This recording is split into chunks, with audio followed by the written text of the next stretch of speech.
Starting off at number 10 now, we have 1212. The story goes like this. One night, a Korean girl named Sun Hee was at school. It was late, and she was studying in the library with a group of other students from her class. All the lights were on, but the rest of the school was in darkness. After a while, Sun Hee went to use the toilet. She told her friends and then headed down the dark hallway to the bathroom. A few minutes passed, and then, in the library, the other students began to hear a faint tapping noise. It was quiet at first, but got steadily louder. It seemed to be coming from the window. When they looked out, there, standing in the darkness, was a pale woman. She pressed her face against the window, but seemed to keep her eyes shut. One of her long, crooked fingers was tapping on the window. Then, one of the students gasped in horror. The woman wasn't closing her eyes. She didn't have any eyes at all. There were just dark holes where her eyes should have been. Then she raised her fist and smashed the glass. All the lights went out. In the bathroom, Sun Hee was about to wash her hands when she was plunged into darkness. There was silence. She was too far from the library to hear the screams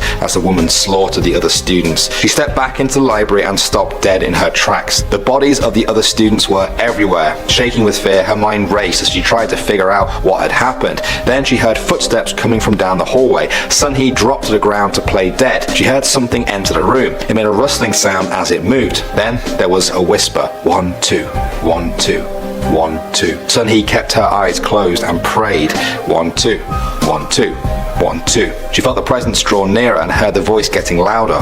1, 2, 1, 2. 1, 2. As it came beside her, the counting stopped. Sun Hee remained paralyzed with fear. There was absolute silence. After several minutes of this, Sun Hee thought the woman had gone. She slowly opened her eyes. The woman was crouching directly over her, staring into her eyes. She had one pale, bony finger pointing straight at Sun Hee's face. 1, 2, she said, before plucking her eyeballs out with her fingers. Yes. Okay, we started off pretty intense with that one, didn't we? Let's keep it going now, as we move on to our number 9 now, which is the Cuckoo Man. This urban legend began to spread around Korea a few years ago. There were rumors in schools about a crazy man who was terrorizing students, the Cuckoo Man. They say that he would lurk in alleyways and dark streets, lying in wait for his next victim. One story involved a group of schoolgirls passing by. They heard a voice saying, "Cuckoo, cuckoo." When they turned around to look at him, the Cuckoo Man would savagely attack them. Some say that he used a baseball bat, others say his weapon of choice was an axe. Either way, reports of this happening became more and more frequent. One of them involved 20 to 30 schoolgirls walking down the street when the Cuckoo Man jumped them and started hitting them all with a baseball bat one by one. He only stopped when the police arrived, at which point he fled into the night. Some say there is one way to stop the Cuckoo Man from attacking you. If you're walking down the street and hear a strange voice behind you saying "cuckoo, cuckoo," you must also reply with "cuckoo, cuckoo," and then run for your life. Moving on to number 8 now, we have the MP3 kidnappings. This urban legend appeared around 2010 and has been spreading in some form or another ever since. People say that kidnappers in Korea have had much easier jobs ever since people started listening to music with their headphones. It was around 2010 when listening to music like this became very widespread in South Korea, and that's about when the reports of the kidnappings began. People say that kidnappers were driving around dark streets waiting to spot someone with headphones blasting music in their ears, and then, when the innocent person is distracted, they are bundled into the back of a car and taken away. The phenomenon began spreading across the whole country and was even talked about online. Many blogs and forums told the story of a female middle school student who was walking around one night, headphones blaring. She was kidnapped by 3 or 4 criminals who wrapped tape around her mouth and then assaulted her. They then returned her to the spot where they found her. Although these may just seem like stories, it has resulted in some South Koreans developing a real superstition about listening to loud music alone, especially when walking along dark and creepy streets. Next up, number 7 now, we have the Handsome Man. The story goes like this. 19-year-old Karuko lived on the 14th floor of her apartment building. One night she was coming home late from university and took the elevator up to her floor. She was alone, but a moment before the doors closed, a handsome man stepped into the elevator with her. He smiled and stood quite close to her. They chatted for a while, and the man said that he lived on the 13th floor. When they reached that, he got out, turned to face her.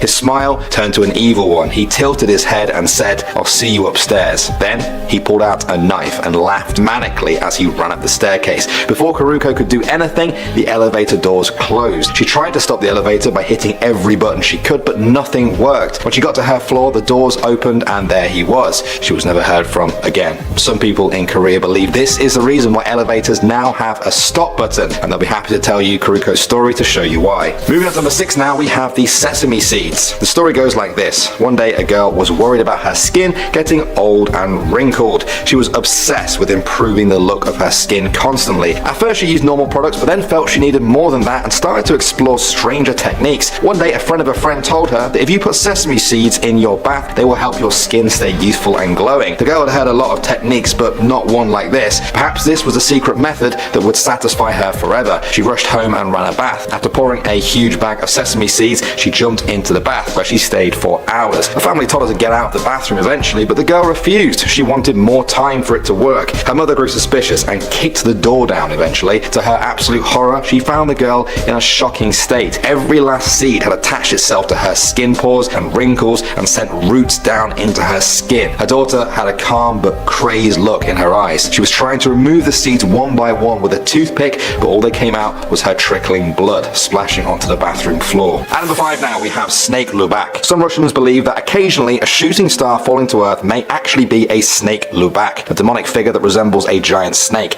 It's often called the fiery serpent due to its fiery descent to earth in a huge ball of fire. After it lands and the dust settles, the snake lubak takes on human form. To be more specific, it takes on the form of a lost love that died to whomever it appears in front of. It chooses people who are desperate to see their partner one last time. The snake lubak then tricks the person into believing that they never died at all. Once the person is totally under its spell, it slowly convinces them to commit suicide, a fate which many say is unavoidable. At number 4 now, we have the Chernobyl blackbird. I'm sure many of you guys have heard about the Chernobyl disaster, the nuclear power plant meltdown that happened in 1986, leaving a large part of the Soviet Union uninhabitable because of radiation. Now, according to some of the locals who lived nearby, there were signs of the disaster coming beforehand. Some of them experienced nightmares, strange phone calls, and encounters with a huge winged monster they called the Blackbird of Chernobyl. Apparently it looked like a twisted hybrid of bird and human, with huge wings and big red eyes. Some even say they saw it flying over the reactors during the meltdown. Is it just some stupid story, or does this creature warn people of impending doom, or perhaps even cause it? Coming at number 3 now, we have UVB76, also known as the Buzzer. This is the nickname given to a shortwave radio station that broadcasts a short, monotonous buzzing noise all day, every day, and has been doing it since 1973, 45 years ago. Nobody knows why this exists or where this creepy station is. Sometimes the buzzer signal is interrupted by a Russian voice that reads out a string of random phrases and numbers. The message usually starts with UVB76. When the message stops, the buzzing begins again, sometimes continuing for years. Theories of this have ranged from military communications to a way to announce a nuclear war has begun. At number 2 now, we have the Collector. In old Russian folklore, the Collector is a strange, dark figure who kidnaps people, kills them, and then puts their mummified bodies on display for his own pleasure. If that sounds too disturbing to be true,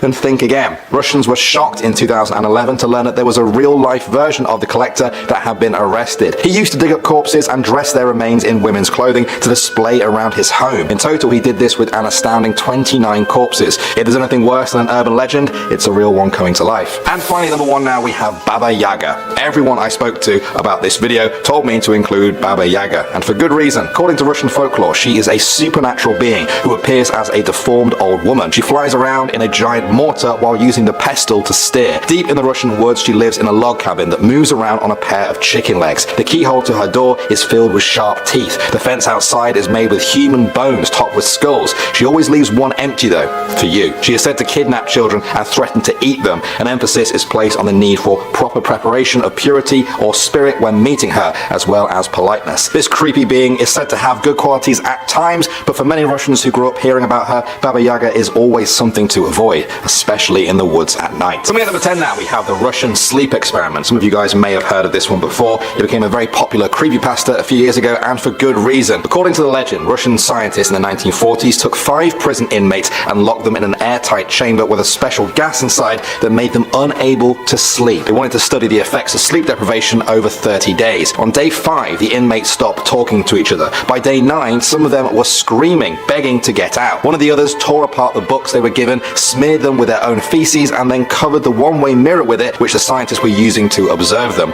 Then, the screaming stopped. By day 15, they announced over the intercom that they were coming in. A voice replied, "We no longer want to be freed." They opened up the chamber to find one of the inmates had just been torn to pieces by the other. others. They had also mutilated themselves almost to the point of death. The team tried to surgically reverse the damage on their brains, but they resisted and couldn't be sedated. They just kept laughing and laughing. They demanded to be let back into the chamber, which the head scientist then agreed to. Appalled at what he was seeing, one of the scientists shot the head scientist and the remaining subjects. Before killing the last one, he asked, "What are you?" The prisoner responded, "Have you forgotten so easily? We are you. We are the madness that lurks within you all, begging to be free at every moment in your deepest animal mind. We are what you hide from in your beds every night. We are what you sedate into silence and paralyze when you go to the nocturnal haven where we cannot tread." The scientist fired the gun and killed him. Moving on to number 9 now, we have the legend of Brosnia. The Brosnia is said to be an ancient mythological beast that lives within the waterways of the Adriapol district. Perhaps the closest comparison to this for a Western audience would be the Loch Ness Monster. The Brosnia lurks below the surface there. Many have heard of it, but few have seen it. They describe it as a prehistoric creature with a dragon's head and long, thin tail. There have been accounts of the beast going back well over 1,000 years. One notable example involves a Mongol army in the 8th century that fled the area after the Brosnia attacked them, eating their soldiers and horses. Some even say it's related to the Loch Ness Monster. Wouldn't that be an interesting family reunion? Coming out number 8 now, we have Ivan Vasily. That's the name of a ship, not a person. It was built in St. Petersburg in 1897. Everything was fine with the ship for about 25 years, and then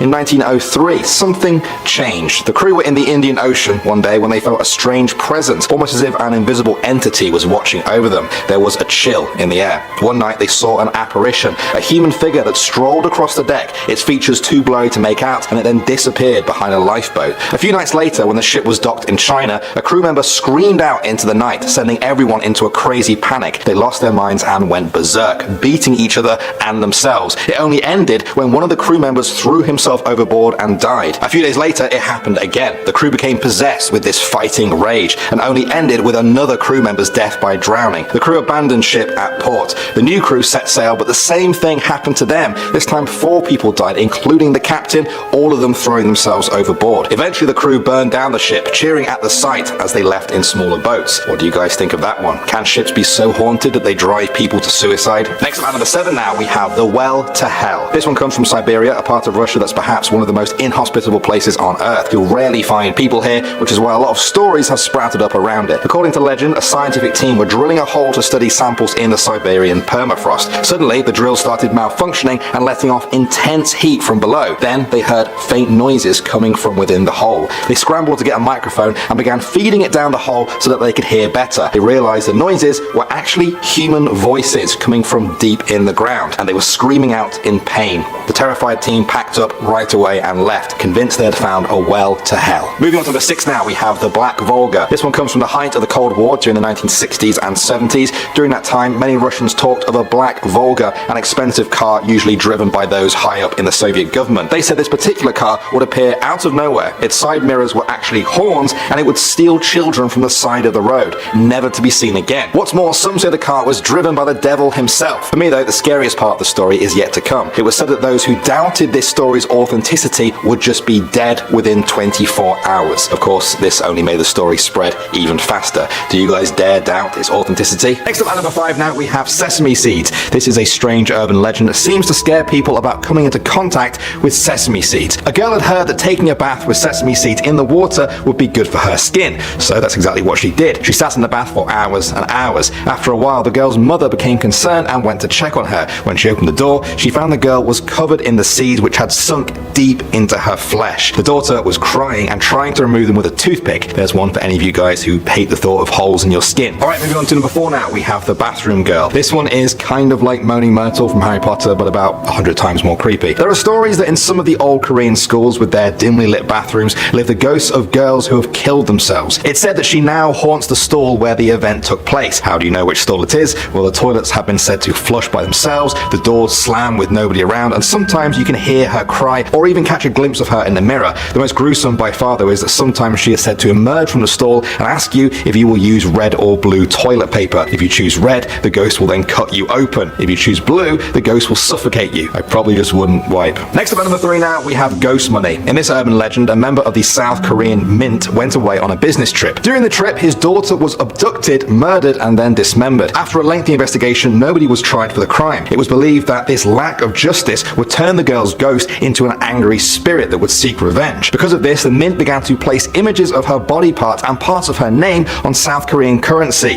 in the hopes that this would appease her. The mint has denied all knowledge of this. At number 2 now, we have the loan shark. A loan shark is someone who lends people money, often illegally, at extremely high interest rates. Sometimes, if they don't get their money back, they take matters into their own hands. There's an urban legend from a small village in South Korea. Farmers there had to make a mass grave to bury cattle in who had died from disease. Not long after that, they heard a human voice calling out from beneath the soil. By the time they had dug through the dirt, the person buried among the cattle had already died. An investigation found that they owed a lot of money to a loan shark. This has apparently happened dozens of times across the country. And finally, number 1 now, we have oysters. This is a really weird urban legend coming from the South Korean coastline. Apparently, one day a guy was walking along the beach when he slipped and fell on a sharp rock that cut his knee open. He washed it quickly and put a bandage over it. When he got home, it started to itch, but he didn't want to remove the bandage in case it just made things worse. He took it off after a few days, and to his absolute horror, tiny oysters just covered the wound. It turns out there had actually been oyster eggs on the rock he had fallen on, which had gotten into his wound. They were protected by the bandage and fed on his blood until they had rooted themselves in his leg.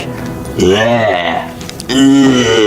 Starting off at number 10 now, we have the Virginial Ghost. This is a term used to describe those grudge-type apparitions that you've probably seen in horror movies with the hair over the face, usually dressed in white. One day, a man who lived on the top floor of an apartment building woke up to the sound of a knock at his door. He lived alone and rarely got visitors. He walked to the door and asked, "Who's there?" After a few seconds, a voice said, "Count to 100 and don't make a sound or you'll die." He opened the door and there was nobody there. He was still quite scared though, and so he closed his eyes and started to count to 100 in his head. When he got to 49, he opened his eyes out of curiosity, and there she was, right in front of his face. Next up at number 9 now, we have plastic surgery. Now, plastic surgery is a big market in South Korea, and as such, horror stories have sprouted up around it. This story starts with a man sitting on an empty subway car when a tall, thin woman sits down in front of him. Her long, dark hair covers most of her face, but he can see she's wearing a surgical mask. As the doors close, he catches her eye. He smiles. She asks him, "Am I pretty?" He replies, "Yes," and then she starts to take the mask off. There's a huge wound from ear to ear, exposing her bleeding gums, teeth, and muscles. "Am I pretty now?" she screams at him. She takes out a scalpel and moves towards him. The doors open,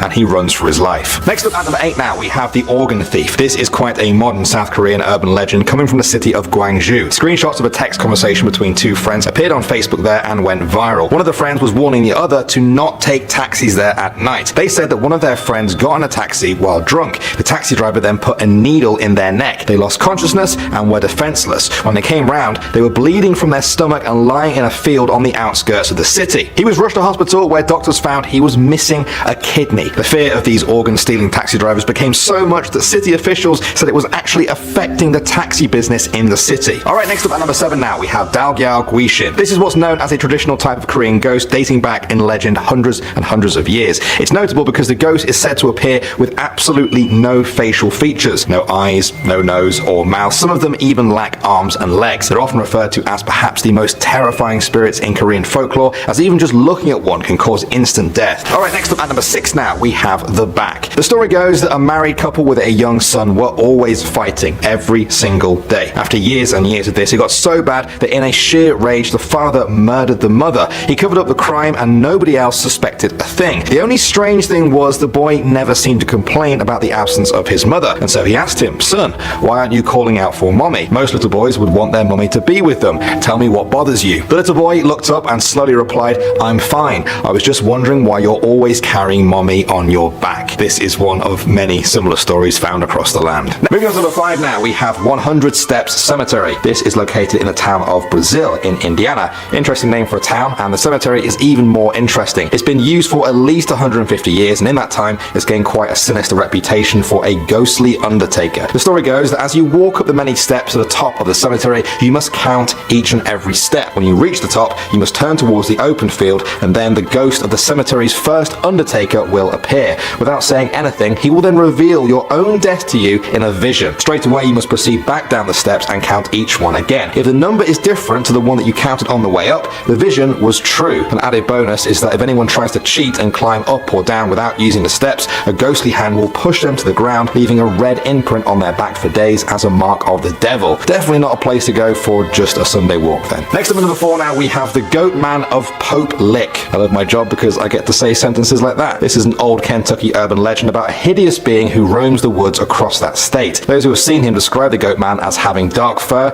pale skin, goat legs, and twisted horns. Some people say he was an escaped circus freak. Others say he was a farmer who tortured goats for Satan. Satan then repaid him by turning him into a tortured goat himself. The Goat Man is said to hide under the rusty bridge that crosses Pope Lick Creek in Louisville. Legend says he lures people onto the train tracks there and then takes pleasure in them being hit by oncoming trains. Please don't go looking for this one though, guys. In 2016, a woman actually fell to her death from the bridge while looking for the Goat Man. And number 3 now, we have Slaughterhouse Canyon. With a name like that, you know it's not going to be a pretty story. During the 1800s gold rush, a family lived in the canyon there in a little wooden shack. Every day was the same. The husband would set off into the mountains to search for gold and food for his family. Then one day he just didn't come back, presumably injured or killed by animals, the mountain, or even other humans. His wife waited for her husband for weeks until the whole family began to starve. Driven mad with the hunger and her children's cries, she put on her wedding dress, picked up a knife, and murdered her children, throwing them into the river and then weeping until starvation killed her too. Legend says that if you visit the canyon today, you can still hear the mother's painful cries. Alright, next for number 2 now, we have the Black Angel. This statue looks very creepy as it is. An old, worn, corroded angel staring down over Oakland Cemetery in Iowa City. Her sinister appearance has helped spawn a number of different legends around her. One of them says that a pregnant woman should never walk under her lest they want to lose their unborn child. Another says that if you kiss or perhaps even just touch the statue, you'll be dead within 6 months. This is the kind of story that scares everyone off. Whether or not you believe in curses, it's just not even worth thinking about. And finally, number 1 now, we have Cropsey. Many New Yorkers know the story of Cropsey, the boogeyman of Staten Island. Legend says that he was an escaped patient from a mental asylum who went on a murderous rampage. He had a hook for a hand, which he would then use to drag children back to the abandoned ruins of Seaview Hospital. Pretty creepy stuff, but here's where it gets really scary. Many parents would tell this story to their kids to scare them into being cautious about strangers, even if they didn't really believe the story themselves. But then in the 1970s, a real killer called Andre Rand really did start hunting children in a very similar way. Was he using the Cropsey legend as cover? Either way, people now take the legend a lot more seriously. Wow,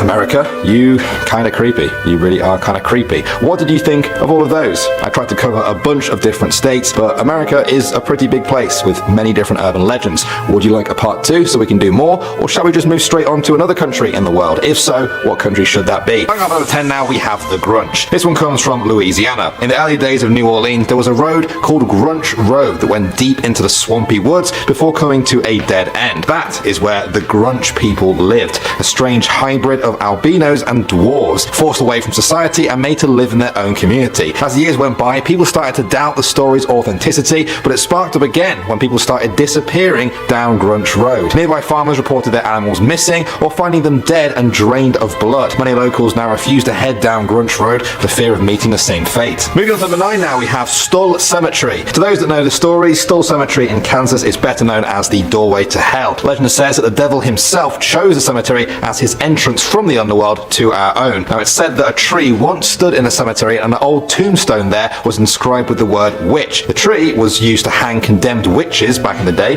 They were put to death by the locals. The tombstone apparently marks the burial spot of Satan's own child, a creature born deformed and covered in wolf hair. In modern times, the legend has continued with reports of the ground catching fire in random spots. Pope John Paul II was set to divert his private plane around the cemetery because it was so tainted by evil. Now, whether or not you believe all of that, there's plenty of videos on YouTube to check out if you're interested, and I find them quite creepy. Moving on to number 8 now, we have Knock Knock Road. This one is for all of you guys watching that get very creeped out by little girl ghosts. I think they're the worst kind of ghost. Strasburg Road near Detroit has a disturbing tale of murder attached to it. Legend says that a little girl was killed on the road in the 1940s by a hit-and-run driver. Ever since then, people reported the same story. They stop at a traffic light and see, on the side of the road, a young girl standing, just standing and staring right into your car. Whether they freeze or then try to speak to her, she slowly walks forward to the car and stares at you with deep-set hollow eyes. She scans your face to try and find her killer and get her revenge. I guess you better hope you just don't look like the killer. And number 7 now, we have the Charman. This story goes, in 1948, a wildfire swept across Ojai, California. The flames consumed a cabin where a man lived with his son. He was burned alive, but the son survived. Just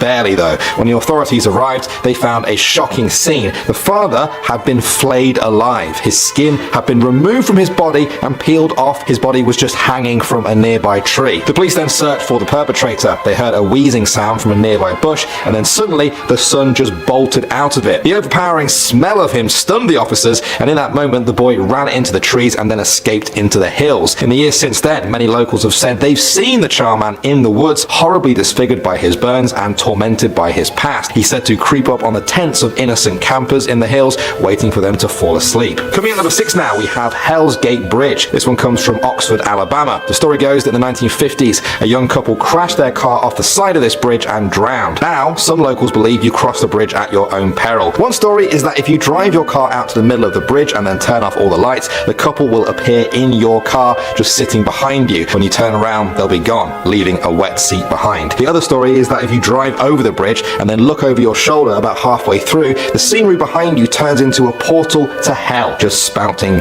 fire and flames. Now, whether or not you believe all of this, it's enough for some people to just look for a different way to cross the river. Next up at number 5 now, we have the hauntings at the Hollywood Roosevelt Hotel. This historic hotel is over 90 years old and has hosted some of the biggest stars in Hollywood over the years. The 12-story high building has 300 guest rooms and 63 suites, some of which are said to be haunted. 2 of the ghosts are actually famous ghosts. Montgomery Clift is said to haunt room 928, the room he stayed in while filming From Here to Eternity. People say he moves around the occupants' luggage, while others have said they've seen him in the hallways rehearsing lines for his movie or playing the trumpet. The other celebrity haunting is someone a lot more famous, Marilyn Monroe. She is said to haunt the full-length mirror that was once in her suite. Since she stayed in the hotel, the mirror has been relocated from her room, but the hauntings still follow it. People report seeing the ghostly apparition of Marilyn standing over their shoulder. Some people might like that, definitely not me. Moving on to number 4 now, we have the bus to nowhere. This one comes from Pennsylvania. Some say that this state is home to a bus that goes nowhere. It picks up hopeless people and keeps them on it forever, unless they are able to shake out of its trance. The bus is said to have no displays, no route number, and no destination. It only stops for people who want to leave where they are but have no destination in mind. Philadelphians often say they've seen it winding through the city streets.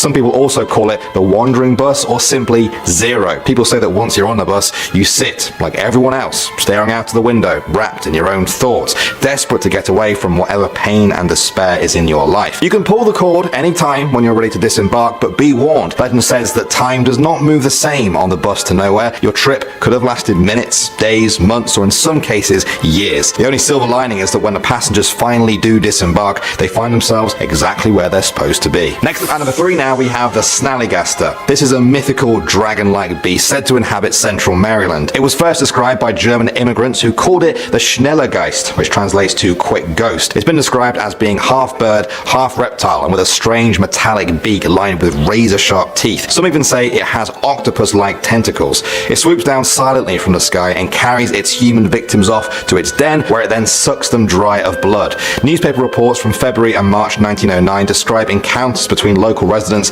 and a beast with enormous wings, a long pointed bill, claws like steel hooks, and an eye in the center of its forehead. They said its screech sounded like a locomotive whistle. Now, other than the humans it hunts, the Snallygaster is also said to have one mortal enemy, the Deweyyo. The Deweyyo is reported to be a mammalian biped that looks like a wolf but stands like a human. It's been reported all over Maryland, and locals have said they've seen vicious battles between the two creatures. Moving on to number 2 now, we have Huggin' Molly. You might think her name sounds quite nice. Everyone needs a hug from time to time. Probably not from Molly. Generations of people from Alabama have grown up with this very creepy legend. They said Molly is a giant ghost, at least 7 feet tall, who wanders the streets of Abbeville, Alabama. Late at night, she can be seen dragging her long black skirt as she goes. If you see her, run, because if she sees you, she will chase you and she will get you. Once she does, she picks you up with her huge arms and gives you the tightest hug of your life while screaming in your ear. They say the horrible sound she makes never leaves you. There have been no reports of Huggin' Molly ever killing someone, but her attacks are enough to strike fear into the hearts of everyone around. And finally, number 1, we have the Carter brothers. In New Orleans in the 1930s, a young girl ran into a police station begging for help. She said that 2 local businessmen, John and Wayne Carter, had been keeping her hostage and feeding off her blood. She showed them the cuts on her wrist, not quite enough to kill her, but just enough to extract blood from. The police rushed to the apartment to find 4 other women tied to chairs with their wrists slit in a similar fashion. In another room,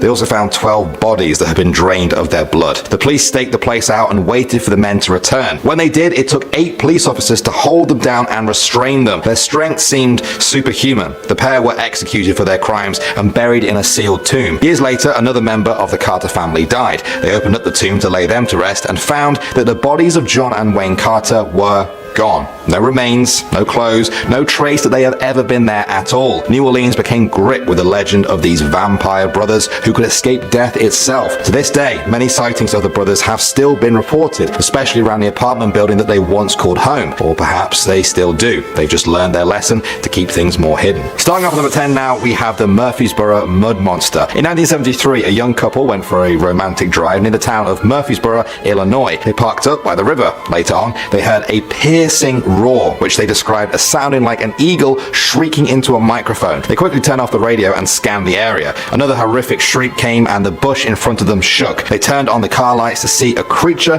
that would forever be burned into their memories. It was massive, wet, hairy, and covered in mud. Its skin was almost translucent, as if it was an albino. For the next 2 weeks, it terrorized people in the town. Reports of the 7-foot-tall swamp monster kept increasing until one day it just disappeared. After that, there have only been a few more reports of the Murfreesboro Mud Monster since. At the time, the local police chief said, "A lot of things in life are unexplained, and this is another one. We don't know what the creature is, but we do believe what these people saw was real." Moving on to number 9 now, we have the Little People's Village. In the woods of Connecticut, near the town of Middlebury, you can find the Little People's Village. Crumbling remains of tiny houses and structures that locals say were built for fairies. The story goes that many years ago, a man and his wife were living peacefully in Middlebury when she started seeing small fairy folk in the woods around their home. She demanded that her husband build them a tiny village, and so that's exactly what he did. Using real concrete and mortar, he built the fairies these tiny houses complete with walkways and streets. As the village grew, he suffered a price.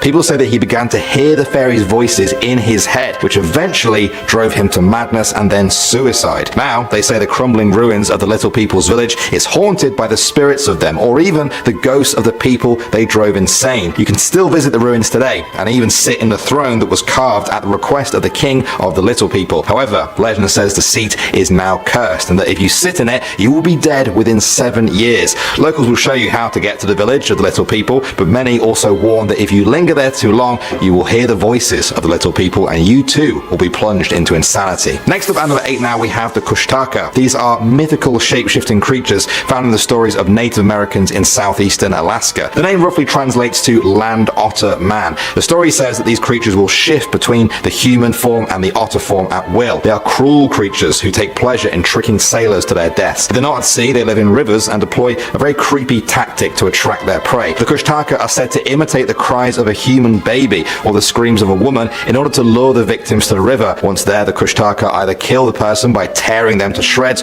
or turn them into a Kushtaka themselves. Legend says that they can be warded off by using copper, urine, dogs, or fire. Some stories do tell of benevolent Kushtaka who will help people, but many feel it's simply not worth the risk to approach them if they ever do hear its cries in the Alaskan forest. Next up at number 7 now, we have the Spectre Moose. In Maine, people have been spotting a particular moose for over 100 years. This one stands out though, as they say it's spectral, a ghost moose, if you will. It's also huge, standing some 10 to 15 feet high. It was first seen in the early 1900s when locals described it as a huge moose with a ghostly, dirty white color and an enormous set of antlers. The coat of the animal is sometimes described as glowing faintly. The Spectre Moose was said to have an extremely acute sense of smell and hearing, as well as the ability to appear or disappear at will and to phase through solid objects. Hunters who came across it said they could never line up properly for a shot, as the moose would just blink in and out of existence before their very eyes. In 1938, a hunter said he saw it standing among a herd of other mises,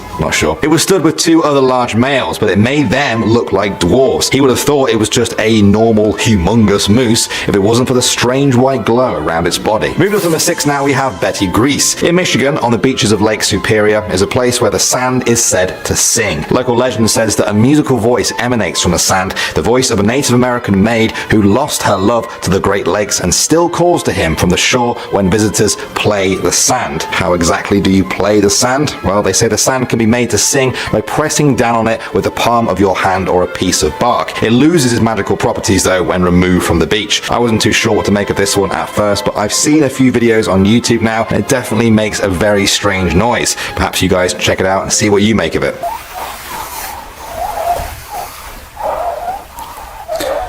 Moving on to number 5 now, we have Metro 2. This legend says that the Soviet Union constructed a secret metro system underneath Moscow. It was apparently ordered by Joseph Stalin and said to be connected directly to the Kremlin. The secret government usage is just the tip of the iceberg though. Many locals swear that strange hybrid human creatures lurk down there, the product of experiments in Soviet labs that were deemed too hideous to ever be seen by the public. Sympathetic scientists released these creatures into the hidden metro in the hopes they could live out somewhat of a normal life.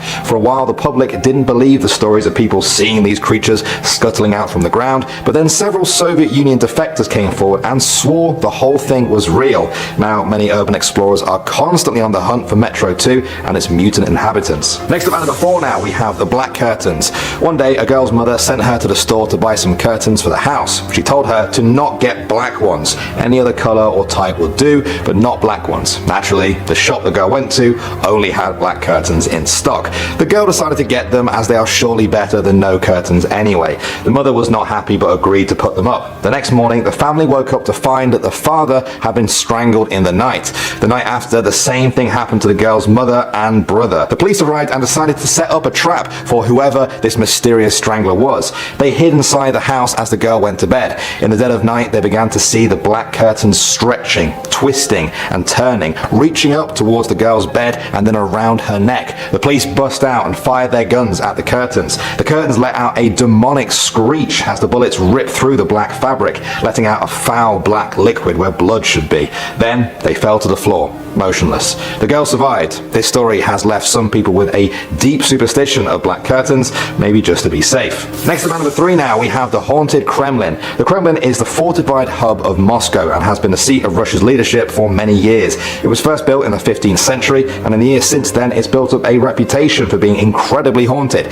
People say the ghosts of former leaders still wander the corridors, doomed to haunt because of unfinished business in life. One example is Nicholas II, who appears before a Russian disaster occurs. Ivan the Terrible has been seen in the shadows and on the bell tower. Now they say he can't find peace as a ghost because he killed his own son, a deed that still haunts him in his afterlife. Even the famous Soviet leader Lenin is sighted at the Kremlin. What's even creepier is that his ghost was actually seen by several people even when he was still alive, but it was apparently unable to move, almost as if it was waiting for him to die. That's exactly what happened though, just 3 months later after the first sighting. Moving on to number 2 now, we have the black tram. One day a little boy in a small town was on his way home from school. It was a route he had done many times before, but for some reason on this day he found himself in an area he just didn't recognize. The streets were unfamiliar and empty, lined with different buildings and trees. The strangest thing was just how dark it was, even though it was daytime just minutes before. He saw a tram stop and decided to hop on one, hoping to get to somewhere he knew. The board with the routes on was strange though. Each tram was numbered with years. One said 1932 to 1958, another said 1983 to 1995. They reminded him of dates on a gravestone. Then a tram began rolling towards the stop. It was very old looking and moved almost silently. It was also a deep jet black in color, like a hearse. As it came to a stop and the doors opened, the boy felt something pull him inside, like a gust of wind pushing him forwards. He shook it off and stepped back onto the street. Suddenly, the black tram was gone. He looked around and found himself on a lively street that he knew quite well. As he walked home, he suddenly remembered that the tram's number had been his birth year and the current year was next to it, flickering, waiting for him to step inside. Some people believe that the black trams are responsible for people's disappearances, pulling them in unless they have the willpower to fight back and live another day. And finally, number 1 now, we have the Golosov Ravine. This is a park in Moscow which is known to the people there as being built around very ancient stones said to be sacred and pure. Perhaps that's the reason the ravine has been home to many strange legends over the years. One of them tells of a group of Mongol soldiers who entered the ravine to explore it. A cloud of mist emerged and got thicker around them as they moved further into the ravine until it completely surrounded them. The soldiers left the ravine a few minutes later and found the land unrecognizable. 100 years had somehow passed. Locals believe that on these misty days, the Golosov Ravine becomes a sort of time portal. They say that explains the disappearances that have happened to people there ever since. People say they're not gone for good, and one day they will emerge in the future from the ravine as if no time had passed for them at all. Starting off number 10 now, we have the Red piano. The story goes like this. A little girl who wanted to play the piano got one on her birthday from her parents. She excitedly practiced for weeks on it, but one day her fingertips began to hurt. She was told this was totally normal and just bruising from over-practice. If she kept going, then her fingers would get used to the pressure. The girl continued to practice, but it began to take its toll on her physically. She grew thinner and paler every single day. After a month of this, the piano broke. The only person in the town who could fix it was an old woman. When she arrived, she told the parents and the girl they needed to stay out of the room as she worked on the piano and she didn't want any distractions. After a while, she emerged. The piano was fixed. The girl went back to practicing, but after a few more days, she became so weak again that she could barely walk across the room. The piano had broken again. The old lady arrived and again told them to leave while she worked. The parents were curious though about how she fixed the piano, and so they looked into the room through the keyhole. They saw the old lady open the piano and take a glass jar out filled with what looked like blood. Then she started to drink it. The parents called the police straight away, who came and arrested the old lady. They examined the piano and found that the piano keys had tiny needles built into them, so small they were practically invisible to the naked eye. As the girl played the piano, she suffered tiny cuts which drained her blood drop by drop into the jar. The piano was designed to break when the jar was full so that the old lady could come and drink her fill. Next up at number 9 now, we have Koschei the Deathless. In Russian folklore, this evil being is known as the kidnapper of brides. He is said to look like a skeleton wrapped in a thin, transparent film of skin. He resides in limbo between the world of the living and the world of the dead. He appears in stories throughout Russia as a sorcerer with endless wealth, kidnapping young girls to be his wives. In one tale, he turned an entire kingdom into a rock, and another its people into frogs. He is also blind, and in order to see his enemies, he asks his servants to lift up his withered eyelids. He is seen by some as part of marital initiation. A bride may only marry once her groom has defeated this twisted being. Next up at number 8 now, we have the Yellow Curtains. One day, a family of 4 moved into a new house which needed curtains. As they went to go and buy them, they remembered their recently deceased grandma hated yellow curtains and always told them to never ever get them, even after her death. Of course, as they walked around the market, all they saw was yellow curtains. After searching and searching for something else, they gave up and finally bought them. They brought them home and put them up in the room where the little boy and girl lives. That night, the curtains began moving and woke the boy up. Then they started talking. "Hey boy, get up," they said. The boy got up. "Hey boy, go wash your face and eat breakfast." They continued. The boy did as he was told. "Hey boy, come to the window and see how your grandma's hanging up the laundry outside." The boy was puzzled but approached the window. At that exact moment, the curtains grabbed him and threw him out of the window to his death as the entire family slept. Then the curtains did the exact same thing to the girl. Police investigators found hairs on the curtains and tracked down the old lady who had sold them the curtains. The old lady broke down and said she would help.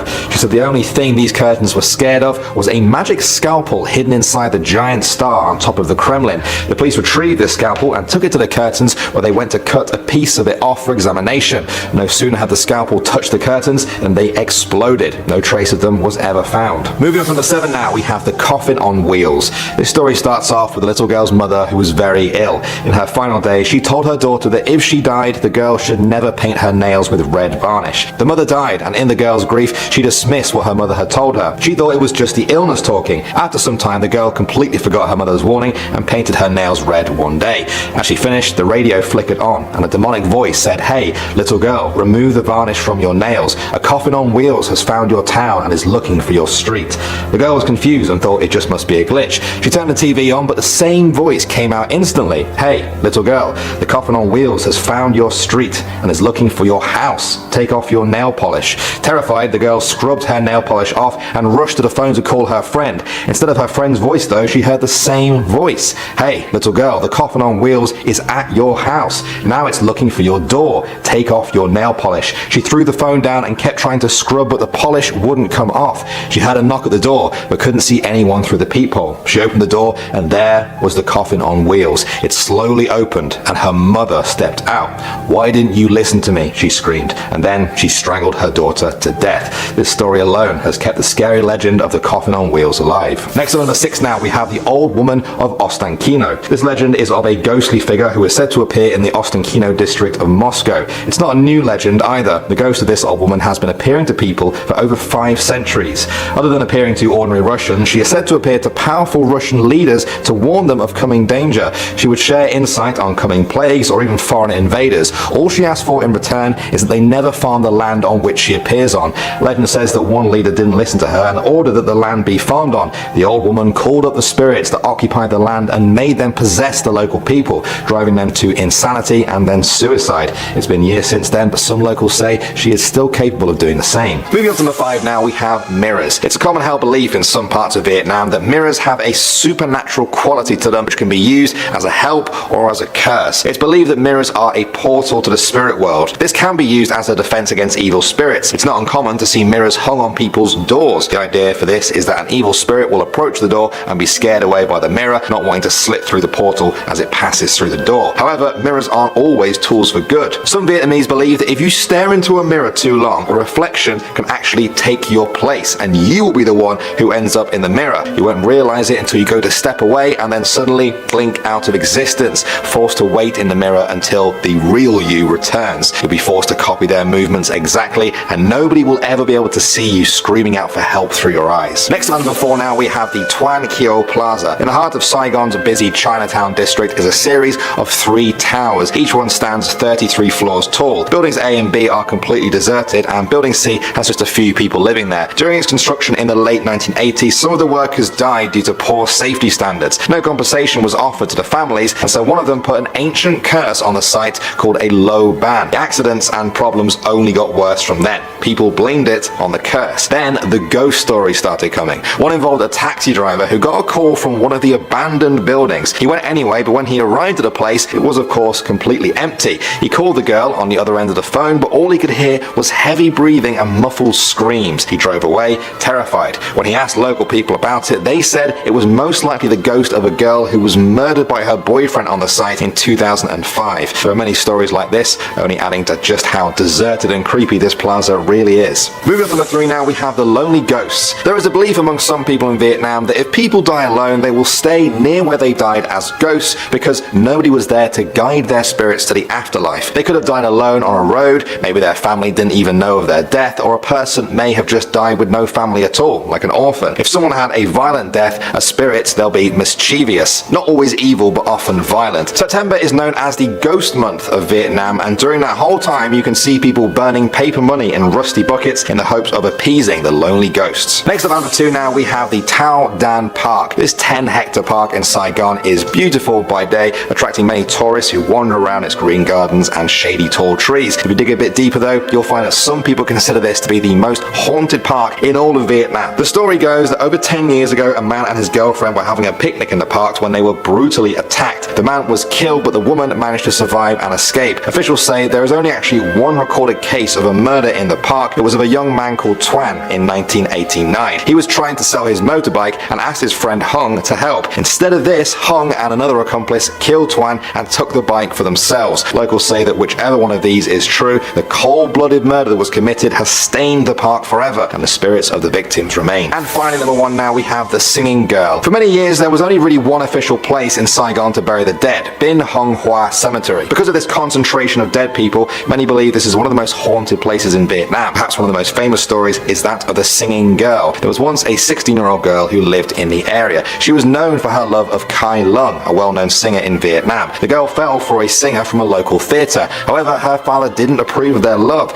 due to the singer's lowly background, and so he enforced him to enroll in the army in the hopes of separating the couple. A few months passed and the girl was heartbroken to learn that her love had died in the war. She was furious at her father and so hurt by her lover's death that she took her own life by jumping into the pond in that cemetery. Her body wasn't found until 6 days later. Ever since that fateful day, on every night with a full moon, locals will swear they see her standing in the moonlight on the edge of the water, mournfully singing her favorite singer's song. Starting off at number 10 now, we have the ghost tape number 10. During the Vietnam War, it's claimed that the US came up with a very creepy new tactic in their fight against the Viet Cong. With the help of the South Vietnamese, the US Army created scary messages that sounded like voices of the dead. Along with shrieks, screams, and moans, a dead Viet Cong soldier pleads with his comrades, saying things like, "My friends, I have come back to let you know that I am dead. I am dead." And also, "Don't end up like me. Go home, friends, before it's too late." American helicopters blasted this ghost tape all over the jungle to make it sound like the voices were coming from everywhere around them. This was intended to do more than just scare them. The US Army was playing on the strongly held Vietnamese belief that the spirits of the dead are doomed to walk the earth in their own personal eternal hell if their bodies are not found and properly buried. It was hoped that this fear could be instilled in the Viet Cong and convince them to give up the fight or meet the same fate as the ghostly voices. Next up at number 9 now we have the pregnant ghost. In December 2001, a house caught fire in Saigon which took the life of 7 family members. The fire started in the early morning and quickly engulfed the first floor, which was also a showroom for the family's motorbike shop. People living nearby were woken up by the smell of burning plastic tires. The family tried to escape but found the only way was through the balcony. One by one people jumped down, but then a pregnant woman stepped forward onto the balcony. She was the daughter of the owners. The upper floor wasn't that high, so everybody urged her to just jump, but she was too scared. She stepped back from the balcony towards the flames and was never seen again. By the time the fire was put out the next day,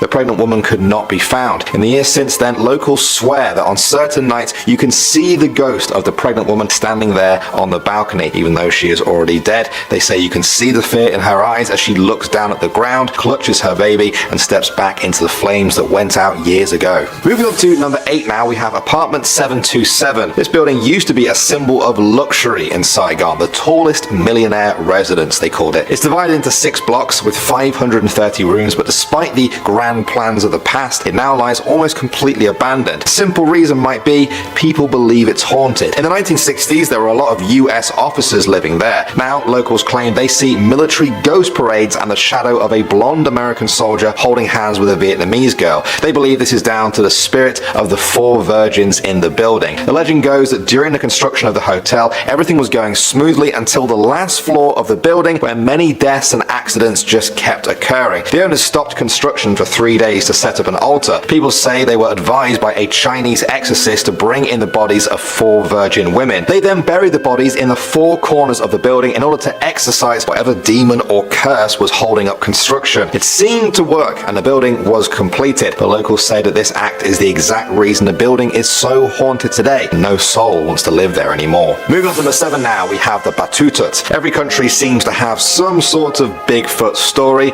Well, this is Vietnam's. This ape-like creature is said to wander the forested hills of Vietnam. Many locals have reported seeing it for a number of years now. It gained wider attention when US servicemen returned from the Vietnam War with the same stories of this creature. The first documented Batutut sighting was in 1947 by a Dr. John McKinnon in the Vu Quang Nature Reserve. Dr. McKinnon was searching the area for undiscovered wildlife and came across tracks which he identified as hominid, a human-like creature. He said it stood around 6 feet in height. The creature is said to have hair covering its entire body except for its hands, feet, and face. Hair color can vary from grey to brown to black. They've been observed walking on 2 legs and also both alone and in small social groups. Those who claim to be experts say they forage for fruit and leaves but also hunt small prey. However, there is no evidence beyond eyewitness accounts, and so for now, the Batutut remains an intriguing legend. Moving on to number 6 now, we have the meat eater. The story goes like this. In a small town in Vietnam, the houses were very packed together. This was many years ago when people didn't have a fridge, so to keep their meat fresh, the only way was to put salt on the meat and store it in their backyard kitchens. They didn't have any special container, so they just left it on a shelf. One night, a housewife of a family stored their meat on the shelf. The next morning, a piece of it was missing. Furious, she went round and asked the family where it was. Nobody knew. That night, she put the meat on a different shelf to make sure nobody would take it away. The next morning, she went to the backyard and again, she found the meat missing. She complained to her husband, and that night the couple stayed up to try and catch the culprit. When night came, they sat by the window overlooking their backyard. Just after 1 a.m., they saw the shadow of a woman jump over the fence. They realized it was the old woman from next door. When they went out to catch her, they were shocked to see she already had the meat in her hands and was biting into it raw with a crazed look in her eyes. She looked possessed and was tearing the meat apart with sharp teeth and fangs. After finishing up the meat, she leapt back over the fence. The next day, they confronted the old woman's family about what had happened. They refused to believe their grandmother could ever have done this. The next day, the couple had to leave town for some business, so they left their 1-year-old baby at home with a babysitter. They returned around 1 a.m. just in time to hear a loud scream coming from the baby's room. They rushed upstairs to find their worst fears had come true. They had left no meat in the backyard that night, and so the possessed old woman had climbed into the room and was now biting on the baby's arm, her face pale and fangs dripping. They attacked her, and so she jumped out of the window. The whole village helped to hunt the old woman down. They eventually found her on top of a house. They tried but failed to get her down and decided the only way was to burn the building down. The old woman now transformed into her demonic form. She laughed and laughed until the roof collapsed from the fire and she fell into of flames, letting out a blood-curdling evil scream, and then silence, only the crackling of wood. The next day, all they found in the ashes was a very small skull. The old woman's family had already disappeared, leaving the village with more questions than answers and a terrifying story to pass down the generations. Next up now at number 5, we have the Bunny Man. This one sounds cute, right? You guys might have thought we were taking a quick break from scary halfway through the video. Oh no, it's just getting worse. The Bunny Man legend began with 2 incidents in Fairfax County in 1970. The first came from Air Force cadet Robert Bennett and his fiancée. On October 9th, the couple were returning from a football game around midnight. They parked up to visit a relative, but out of nowhere, a figure ran up to the back of their car and smashed the front passenger window in. They looked up to see a man in a white suit with long bunny ears. The Bunny Man screamed that they were on private property and trespassing. The couple sped away and later found a hatchet that was used to smash the window on the floor of their car. 10 days later, a construction man called Paul Phillips was on the same road. He approached a man standing on the porch of an unfinished home. He described him as wearing a grey, black and white bunny costume. The Bunny Man began chopping at a porch post with a long-handled axe, saying, "All you people trespass around here. If you don't get out of here, I'm going to bust you on the head." The police investigation was closed due to the lack of evidence, but more than 50 other people came forward claiming to have seen the Bunny Man, many of them on that same stretch of road. Even to this day, locals have reported seeing freshly skinned rabbit carcasses hanging from the overpass of what is now known as Bunny Man Bridge, a sure sign that this axe-wielding fiend is nearby, waiting to bust you on the head. Next up at number 4 now, we have Mamie Thurman. On June 22nd, 1931, the body of a young woman was found slain in the town of Rogan. Her neck was broken, her throat cut from ear to ear, and she had been shot twice in the head at close range. The motive or culprit was a complete mystery. The whole town was shocked. A local handyman was convicted of the crime, but there were still a lot of questions. Her death certificate states that she was buried in Logan Memorial Park. Her funeral home records said her body was transported to Kentucky. However, the cemetery in Kentucky has no record of her interment. One night after her funeral, it was also said that a local businessman paid $1,000 to move her body to a different location altogether. To this day, it remains a mystery where exactly she was buried. According to local folklore, many claim that her ghost now wanders the hills, searching for the person who took her life, as the handyman was not to blame. Others said she waits on that same road, waiting for justice. Many have seen her there, saying she hitchhikes with truck drivers only to vanish into thin air. People who park on the hill say they felt her push the car up. Nice, but no thanks. Next to number 3 now, we have Screaming Jenny. The story goes like this. Along some railroads in West Virginia, there were some abandoned old storage sheds. The poor had moved in there to escape the harsh winters. A sweet woman called Jenny lived there. She had fallen on hard times, never had enough to eat, and the small fires barely kept her alive. Still, she did everything she could to help those around her. On one cold autumn evening, she sat shivering over her fire when a spark flew out and lit her wool skirt on fire. She was so busy eating her broth that she didn't notice until the fire began to scorch right down to her skin. She leapt up and threw the broth all over herself, but that didn't stop the fire. She began screaming along the tracks, begging for help as the flames engulfed her whole body. She ran for the nearby train station, hoping someone there could help, but by now she was a glowing inferno, a ball of fire that looked barely human. In her pain and confusion, she didn't see the train rounding the curve ahead of her. Her scream stopped as the train mowed her down. Station crew found her dead, still burning. They put her out, gave her a funeral, and buried Jenny in the local graveyard. She was quickly forgotten. Then, a month later, another train was rounding the curve on the tracks when it hit another screaming ball of fire. The crew expected to see another mangled body burning, but this time, there was nothing there. It's been that way ever since. Train drivers in the area say they still see Screaming Jenny, especially on the anniversary of her death. It seems she's locked in an eternal loop, still desperate for the help she needed in her final moments. Next up at number 2 now, we have the Ogua. Quite simply, the Ogua is a river monster. It's said to lurk in the waters of the Monongahela River in Marion County. Its legend goes back to Native American tribes who lived along the riverbanks there many years ago. It's said to be a serpentine creature of up to 500 pounds in weight, with a reddish-brown color and deadly razor-sharp teeth. It's also amphibious and has been known to clamber onto land if it needs to. It stays hidden in the waters during the day, coming onto land at night to hunt for prey. Apparently, it even hunts deer. Yeah, fully grown deer. It waits along their paths and then thrashes them into submission with its tail before dragging them into the river to devour. Of course, if it can bring down a deer,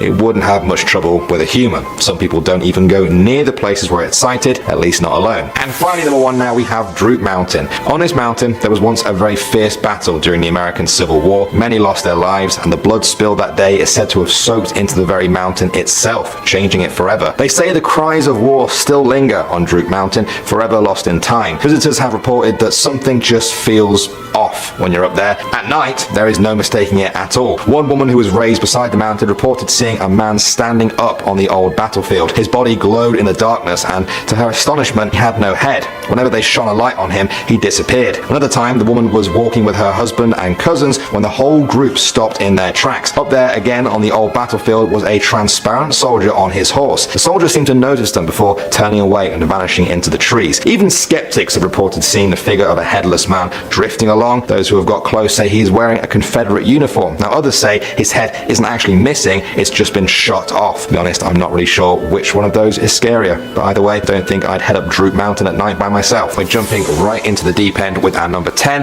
the Mothman. Let's go back to November 12th, 1966. 5 men were digging a grave at a cemetery in Clenadin when they claimed they saw a man-like figure fly out of the trees and over their heads. 3 days later, 2 young couples from Point Pleasant told police they saw a large creature with red glowing eyes in their car headlights. They described it as a large flying man with 10-foot wings. It was following them near an old World War II munitions plant. The legend of the Mothman was born. In the days after, more people reported seeing him. 2 firemen described it as a large bird with red eyes. About 90 miles away, a man from Salem said he saw a creature in the back of his barn with 2 red circle eyes like bicycle reflectors. For the next year, everyone was on edge, expecting to see the Mothman swooping down on them at any moment. Then, on December 15, 1967, the Silver Bridge collapsed in Point Pleasant, resulting in the deaths of 46 people. Now, engineers blamed a defect in the suspension chain. Others said the Mothman sightings had something to do with it. As the years went by, experts tried to explain away all the different sightings, saying it was hallucinations or sleep paralysis. The Mothman story went cold for about 50 years. Then, in November 2016, WCHS-TV published a photo from an anonymous man that people claimed was the Mothman. See for yourself what you make of this famous urban legend picture. If you're excited to play the next Fallout game, it might not be that long till you meet the Mothman for yourself. Next at number 9 now, we have the Snarly Yow. Some call this the Vanishing Dog, the Black Dog, or even the Dog Fiend. Whatever people in West Virginia call it though, this phantom dog has been seen by a lot of people. It's described as large, black, and teeth-bearing, appearing in front of people's cars on the dark mountain roads, but when they hit it and get out to check, the dog has disappeared into thin air. It was first sighted in the early 1800s, where it would chase people on horseback, in carriages, or donkey carts. It has continued this habit into modern times, only now it can be seen keeping pace with cars going at 55 miles per hour. To be told, locals don't really know how fast this thing can actually go. Although many people have reported seeing the creature, it has never actually harmed anyone as of yet. This kind of unnerves some people though, who worry, what does it really want from the people it terrorizes? Moving on to number 8 now, we have the Sheep Squatch. This one is also known as the White Creature, a monster said to roam the Kanawha Valley. It's been described as a bear with the shape of a dog, if you can imagine that. It has huge saber-like fangs. Its wool is a dirty white color, hence the sheep part of its name. Despite its lumbering appearance, the creature is fast, moving at lightning speed. Perhaps what's most creepy is its tendency to switch from 4 legs to 2 when it moves, making it seem very human-like. Its screams in the night have been compared to the sound of someone being murdered. Then there are the attacks. Here's where things get really weird. People always say that the creature jumps on them like a wolf, sinking its teeth right into their flesh, making them howl out in pain. But then, when the attack is over, they look down to find there is not a single mark on their body. That's better news than an actual mortal wound, I guess, but most people who have seen the Sheep Squatch hope to never again. Next up at number 7 now, we have the Flatwoods Monster. Some also call this the Green Monster or the Phantom of Flatwoods. The legend of it began in 1952 after a group of children claimed they saw a UFO crash behind a hill not far from the town. They went out and told Kathleen May, a local hairdresser, who came with them to inspect the crash site. From the top of the hill, they saw a pulsing red light. Then their flashlights landed on what they described as a man-like figure with a round red face surrounded by a pointed hood-like shape. They said he was 10 foot tall. His eyes emitted greenish-orange light. His body was dark green in color. Kathleen May said it had small claw-like hands and a head that resembled the ace of spades. According to the group, it made a hissing sound as it approached them. One of the kids dropped the flashlight in fear and they all fled the scene. Some have said the sighting was nothing more than a common barn owl, but many in the town believe it to be true. Even the welcome sign says Flatwoods is the home of the Green Monster. Next up at number 6 now, we have the Grafton Monster. As the name might suggest, this comes from the old railroad town of Grafton. There may not be room for a mysterious creature among the many buildings and houses there, but the place is surrounded by dense woodland, and that's where locals say the Grafton Monster lurks. Ever since the 1960s, people have reported seeing a man-like creature resembling Bigfoot or the skunk ape. They say it stands between 7 and 9 feet tall and is cloaked in pale skin that is slick to the touch, kind of like a seal or dolphin. twins. Local farmers report it the most, saying it tears down their fences and strips their trees of fruit. Those who have got close enough described it as being able to run extremely fast and having a foul odor. Perhaps the strangest description, although rarer than the rest, is that the Grafton Monster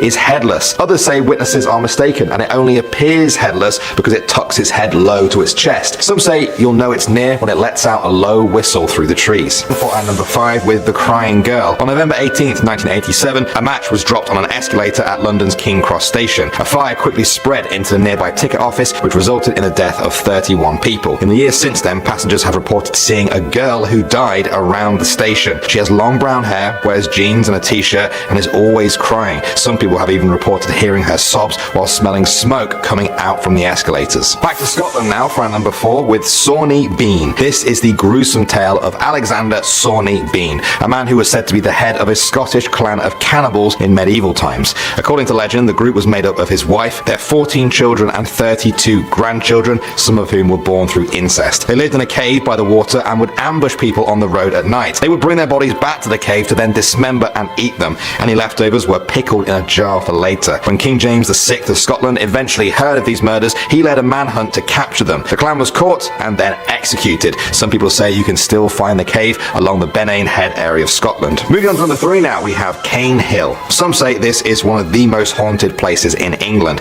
It was a mental asylum for over 100 years, from 1882 to 1991. It built up a reputation for abandoning some of its patients, hiding them away from the public eye, and never truly helping them. Some people say the patients who died left their energy behind there because of their tortured lives. The building was gutted by a mysterious fire in 2010. Perhaps the scariest stories of all are of the faces appearing by the burnt out windows. Next up at number 2 now, we have the House of the Screaming Skull. This one comes from Bettiscombe Manor in Dorset, England. The legend goes that in 1830, a man lived there called John Frederick Pinney. He had a slave that he had brought back from the Caribbean island of Nevis. The man became ill, and on his deathbed, he swore he would never rest unless his body was returned home to Nevis. Pinney refused to pay for that expense, and when he died, he had the man buried in the local graveyard. After that, ill fortune began to plague the village for months. Screams and cries were heard from the cemetery. At the manor house, windows rattled and doors kept slamming. The body was dug up and brought to the manor house, where today only the skull remains, where it's said to haunt the manor, but the village remains safe. And finally, number 1 now, we have the Hellhounds. Dartmoor is a vast, rocky, windy and mysterious part of England. It's popular among tourists, but everyone who goes there is aware of the legend of the Hellhounds. It's said that a pack of these ghost dogs wanders the moors at night, preying on sheep, and they're not afraid of humans. They've often been described as cat-like, but with the frame of a bear, and very fast. There have been pictures and film taken of them over the years that claim to show glimpses of these hellhounds in action. Many of the locals don't even need that though. They've heard the stories handed down from generation to generation. Some of them even say they've seen the hounds with their own 2 eyes. Starting off at number 10 now, we have the corpse train. Now, according to London folklore, in the early 1900s, there was a train that ran underneath the city, and it was only for dead people. Back then, London's hospitals and morgues were struggling to deal with the vast amount of people that were dying from poverty and disease. They decided to transport the bodies out of the city, but knew that they couldn't do it overground without disturbing a lot of people. So they used an existing train line to load the bodies onto. The train ran just the other side of a wall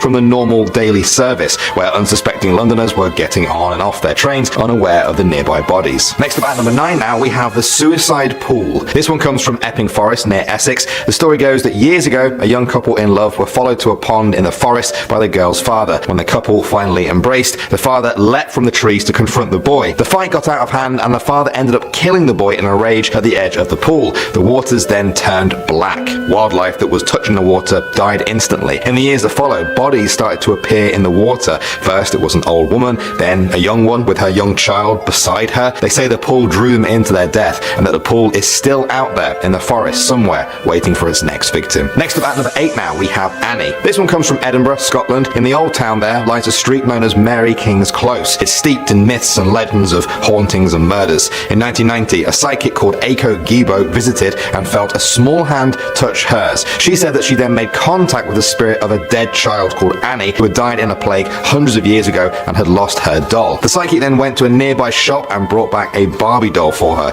Now since then, visitors leave dolls for Annie, and a mountain of them has built up in the dark. Moving on to number 7 now, we have the Faceless Woman. This one comes from the borough of Barking in London. There you can find Beacon Tree Station, home to the Faceless Woman. The most famous sighting of her happened in 1992. A station supervisor reported that on one night he heard the handle of above his office door rattle. Outside on the platform stood a woman. She had blonde hair, she wore a very pale dress and just stared into the distance. The supervisor approached her, but as he reached out, she turned to him only to reveal she had no face, just darkness where there should be one. Local ghost hunters claim that she is the victim of a train crash that happened there in 1958, which killed 10 people. At number 6 now, we have the Beast. England's Hackney Marshes is known for its sprawling woodland and boggy reed marshes often covered in swirling fog, the perfect setting for this urban legend. The story goes that in 1980, 2 bear carcasses were found in the river. They had been decapitated. People started speculating about who or what could cut a bear's head clean off its shoulders. Then, a year later, 4 boys were taking a walk along the marsh one winter morning when they saw it through the trees. They described it as a giant, great, growling, hairy thing. As soon as it saw them, it reared up on its back legs and let out a deafening roar. The boys ran, but the story remains, always in the back of people's minds as they trudged through the marsh. We're returning now to the London Underground. Next up at number 5 now, we have the Puebla's secrets. For many years, longer than people can even remember, the people of Puebla in Mexico have talked about the tunnels. Secret tunnels that were built under their city by the Spanish conquistadors in the 1500s. It's been almost half a millennia since then, and the stories became legend. People looked for them, but they found nothing. The tunnels became a myth, something to scare the kids into believing there was a dark maze of caverns beneath them. In 2014, construction workers were in the middle of an urban remodeling project when they stumbled upon an old tunnel. Surely the legends weren't true. The Puebla History Center took over the site to investigate, and yes, it was the fabled tunnels people had spoken about. They determined the tunnels were built in 1531, right after the city was founded. Members of the Catholic Church supposedly used the tunnels to transport treasure and other property in and out of the city without people knowing about it. Part of the tunnels are now open to the public, giving you the chance to walk through the dark halls of an urban legend that came true. Coming in number 4 now, guys, we have the alligators. I definitely talked about this one in our New York Urban Legends video. Many years ago in New York, people would say that there were alligators in the sewers below the city. They said a young boy once flushed his pet alligator down the toilet. Years later, he reached into the sewer grate to retrieve a lost baseball. At that moment, a fully grown alligator leapt up from below and ripped his arm clean off. The same alligator he had flushed away. Many people dismissed the whole story. Alligators, New York, crazy. However, in 1959, Teddy May, the commissioner of New York during the time of these rumors, wrote about the alligators in his tell-all book. He said that he and his inspectors did find alligators in the New York sewers in 1935. They were up to 2 feet in size. It took 2 years for them to clear them all out, more than enough time for the facts to get blurred with fiction. Moving on to number 3 now, we have the Dog Boy. For many people in Arkansas, they know the stories of the Dog Boy. Kids swap tales of a werewolf-like man who roams around the town of Quitman. Some even say they've seen him. Many of them might not know that the story is somewhat based in real life. Gerald Bettis was born in Quitman in 1954. By the time he was a young boy, the neighbors were already calling him evil. They said he liked to capture stray animals and torture them in twisted experiments. As he got older, he turned on his parents, tormenting them until, at the age of 27, his dead father was found in his home. The newspapers said it was illness, but others said it was murder. Bettis then kept his mother in the house until she was finally taken away and placed in protective custody. His mother testified against him, and he was given life in prison, where he died a few years later. They say that his spirit still haunts that house and that he's often seen roaming the area as a ghost on all fours with shaggy hair like a dog. At the number 2 spot now, guys, we have Charlie No Face. Some of you may have heard me talk about this one in my Pennsylvanian video. Charlie No Face is the story of a boy called Charlie who once got electrocuted while climbing on an electric pole to try and see into a bird's nest. He was horrifically disfigured. His face had practically melted off. Eyes, nose, mouth, one of his ears and one of his arms all completely gone. It also turned his skin a sickly green. Somehow he survived and lived out his life in a small town, rarely showing his face to the other locals. People would share the story of Charlie No Face, but because nobody saw him, the story became nothing more than an urban legend. But it wasn't. The story was actually true, all except for the name. Charlie's real name was Raymond Robinson. He was friendly to people whenever they saw him, and he wasn't responsible for the many hauntings that became associated with the legend. And finally, number 1 now, we have Polybius. You may remember this from my video game Urban Legends video. Polybius was the name of an arcade game which kids in Portland got addicted to in 1981. Whenever they were forced off it, they felt nauseous, stressed, or even had seizures. Some people noticed the game was being serviced a lot more than usual. Instead of once a month, Polybius was being checked by men in black suits every single week. They would copy its hard drive, leave all of the money, and then be gone until the next week. People believed they were from the CIA, and that Polybius was all part of a mind control program that sent subliminal messages to its players. Well, a lot of this is debatable. There really was a kid who got sick during an arcade marathon contest in Portland in 1981. A few days after that, federal agents really did seize a load of arcade cabinets. They said it was all part of a major gambling bust. This is where people tend to differ in opinion. Some say that the story of Polybius was inspired by the events. Others say the events are proof of the story. Urban legends and truth. Together, they make something better than either of them, I think. Is this the start of a new series? Shall we look at more creepy urban legends that have their stories rooted in true events? Or shall we just keep doing our world tour of urban legends? Is this going to split the viewers in half? We'll find out in the comment section below. Thanks for watching as always, guys. My name is Danny Burke, and I will see you all in the next video. Starting off number 10 now, we have Cropsey. Some of you guys may have heard me talk about this one before. It's the story of the boogeyman of Staten Island. He was rumored to be a homicidal maniac who escaped from a mental asylum. He would hunt for children and drag them back to the ruins of a hospital where he lived. Witnesses always said that he had a hook for a hand. These stories were meant to scare kids, perhaps even told to them by their own parents who wanted them to be more wary of strangers. Then, in 1972, the boogeyman became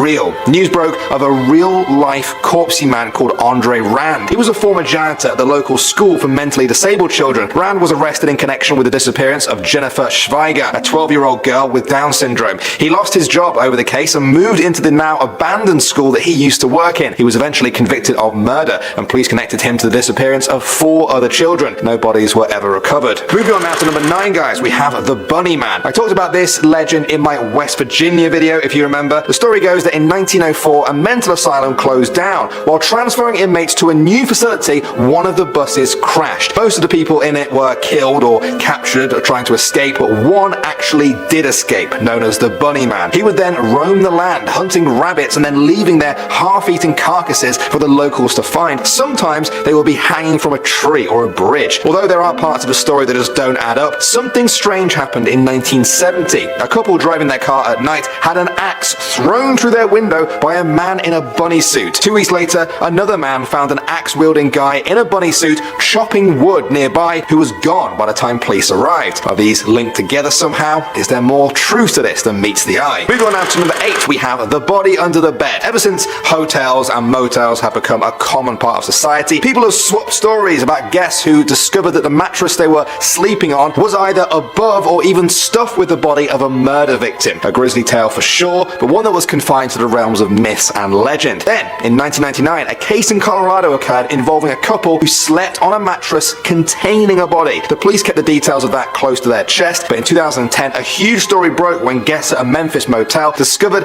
they had been sleeping above the body of Sony Millbrook, a missing person at the time. Her boyfriend, Lakeith Moody, was convicted of the crime. Many people were horrified and vowed to give their hotel beds a closer inspection next time. Next up at number 7 now, guys, we have the Maine Robber. That's M-A-I-N-E. The state. For many years, visitors to Maine's North Pond have reported that something strange was going on there. Time after time, people reported that things were going missing. Not just one person, one time, many people, many times. Batteries and food would vanish from cabins, while flashlights just disappeared from camping tents. People thought either the earth itself was swallowing it all up, or there was a thief at work. It turns out they were right about that. In 2013, a game warden discovered Christopher Knight living alone in the woods. For 27 years, this man had been there watching hikers, canoeists, and other visitors to the area. When taken in for questioning, Knight admitted that he was responsible for around 40 robberies a year. I mean, stealing batteries is one thing, but I feel like if you were being watched all those years and then you were proven right about it, that would be even creepier. At the number 6 spot now, we have the Falling Lawyer. Now, I've lived in Toronto for quite a few years now, and I've personally heard this story floating around the place, but I never thought it was actually true until now. They say that years ago, there was a lawyer who loved to show off how strong his office windows were in his building that overlooked the city. Every time someone came to visit, he would take a long run up,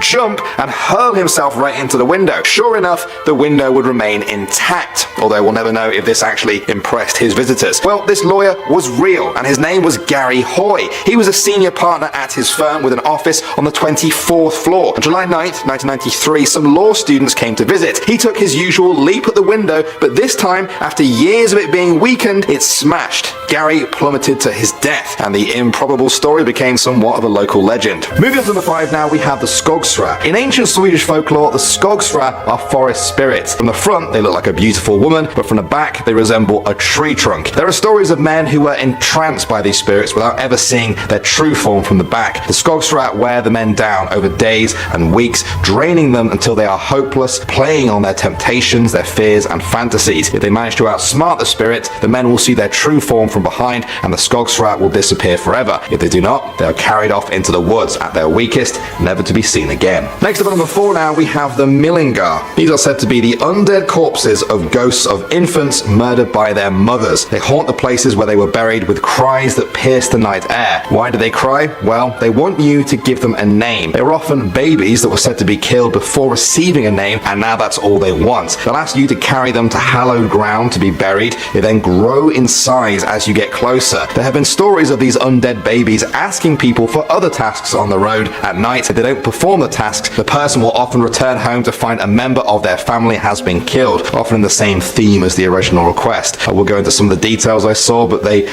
really are gruesome. All you guys need to know is that they are zombie babies. Not 2 words you want to hear together. Coming in number 3 now, we have the Neek. Also known as the Nokken or Niken, this is a mysterious water creature that always crops up in Scandinavian folklore. In Swedish tradition, the Neek lives in freshwater lakes and deep ponds. They are shapeshifters and will often transform into a handsome young man. They then trick women into jumping into the water before drowning them. There are also other versions of the legend that involve him changing into a white horse to let children ride on his back before jumping into his pond to drown them too. Some people believe the only way to save yourself is to throw metal in the water, something like a needle or an iron cross. Next up, number 2 now, we have Stockholm's Royal Palace. As you might expect from a palace, this place is huge. Many of its 1,400 rooms come with some of Sweden's most famous ghost stories. Among them is the White Lady. Her name in real life was Vita Frun. She is said to appear anytime a member of Sweden's royal family dies. King Oscar once wrote that she is tall, wears a long white dress with a white veil and dark gloves. She wanders the rooms and hallways clutching a ring of keys which jangle and echo in the night. In 1971, Princess Eugenie saw the White Lady 3 days before the death of Queen Louise. Over half a century before that, she was also said to appear as Princess Margaret lay dying. Despite not actually being dead yet, a guard saw the White Lady standing on the roof of the palace,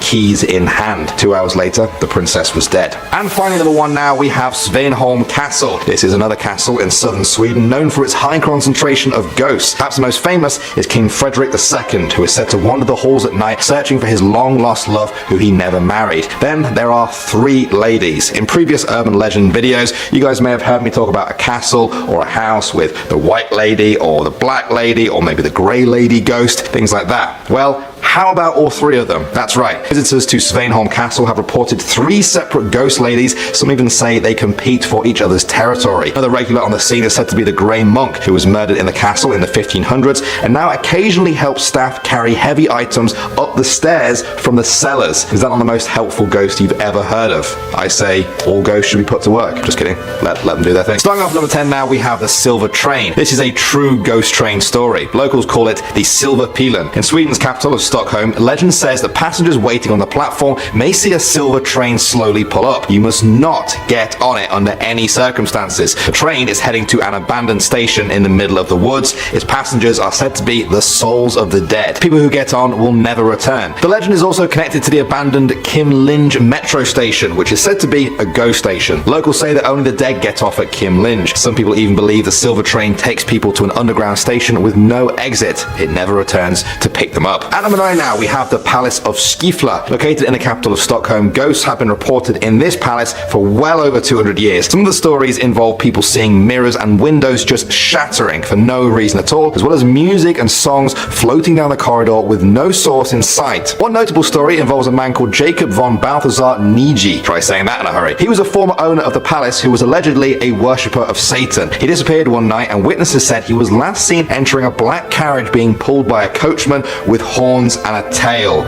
Had he sold his soul to the devil? Some people certainly think so. This is just the top of the iceberg when it comes to the creepy goings on here. The palace is now owned by Stockholm University, who use it for storage. That's probably for the best. Coming at number 8 now, we have Borgvattnet Vicarage. Borgvattnet is a small village with just 50 residents there, but apparently a lot of ghosts. It's actually said to have the highest number of ghosts per people anywhere in the country. Perhaps the most haunted spot is the old vicarage. Built in 1876, it seemed like a normal building for some 50 years, and then locals began reporting creepy happenings. Ghosts that are not just scary, they're also violent. Some of the ghosts have reportedly knocked people out of chairs, moved furniture around while people are sleeping, or even one case of a ghost throwing babies out of a window. If that sounds like your idea of fun, you can actually book a room there for a night, and breakfast is included if you make it to the morning. Next up, number 7 now, we have Toftaholm Herrgård. Some Swedish people proudly claim this place as the most haunted hotel, not just in Sweden, but in the whole world. Located along the edge of Lake Vikostern, the hotel is picturesque, but comes with a very dark story attached to it. One night, a young man killed himself in one of the hotel's rooms after he was forbidden to marry the daughter of the landowner. He had a secret love affair with her for months, but her father, a very rich baron, refused to give his blessing because he was just a poor commoner. Instead, he married her off to another old baron, not too dissimilar from himself. Heartbroken, he hanged himself from the rafters of what is now room 324. While most visitors do just avoid that room, that hasn't stopped them seeing the ghost of the heartbroken man. He is said to wander through the hotel at night, shutting windows and crying out into the darkness. Coming in at number 6 now, we have Gamla Stan. In 1520, the Danish king Christian II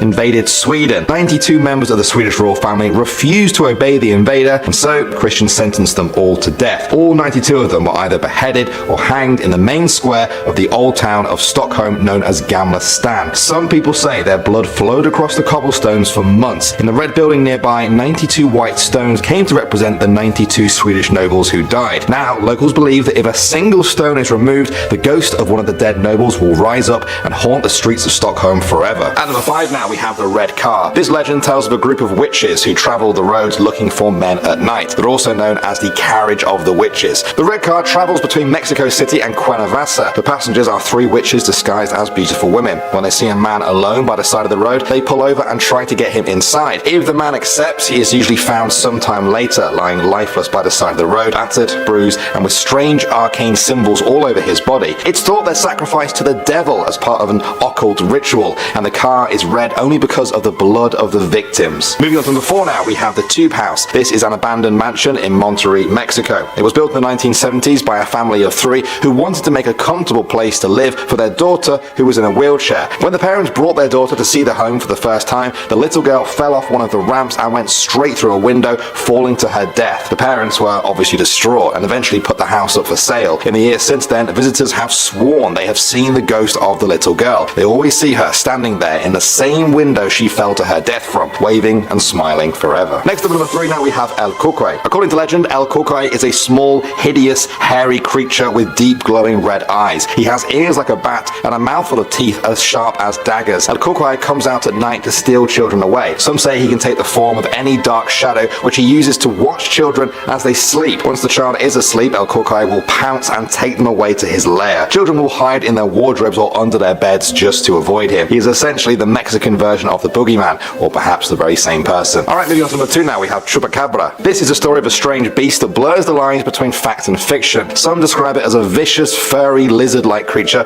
with bulging red eyes, fanged teeth, and a long, darting tongue. Its name roughly translates to goat sucker because of its tendency to prey on goats and other livestock. The animals it attacks are left with every ounce of blood drained out of them. What kind of creature would do this? Is it something natural or not? And finally, number 1 now, we have the Severed Hands. In Mexico, some people say there exists the Alley of the Hands. In 1780, a priest set up in the town of Alfalfa in Mexico. He hired 2 local boys to help look after his horses. One night, the boys returned to the house to find the priest had been murdered, lying in a pool of his own blood. They ran to get help. The police couldn't figure out who did it and began to suspect it was actually the 2 boys. After intense interrogation, the boys began to blame each other. They were put on trial and found guilty. They were then hung by the neck and their hands were cut off. The hands were then hung on the wall of the alley outside the priest's house as a warning to others. Ever since then, people have been afraid to walk through the Alley of the Hands. Whatever they do, they make the sign of the cross and pray. Locals say that on a cold, dark night in November, you can even see their skeletal hands floating above you in the alley. Starting off at number 10 now, we have White Death. The White Death is said to be a vengeful spirit in Mexico who hunts down anyone who knows about her her existence.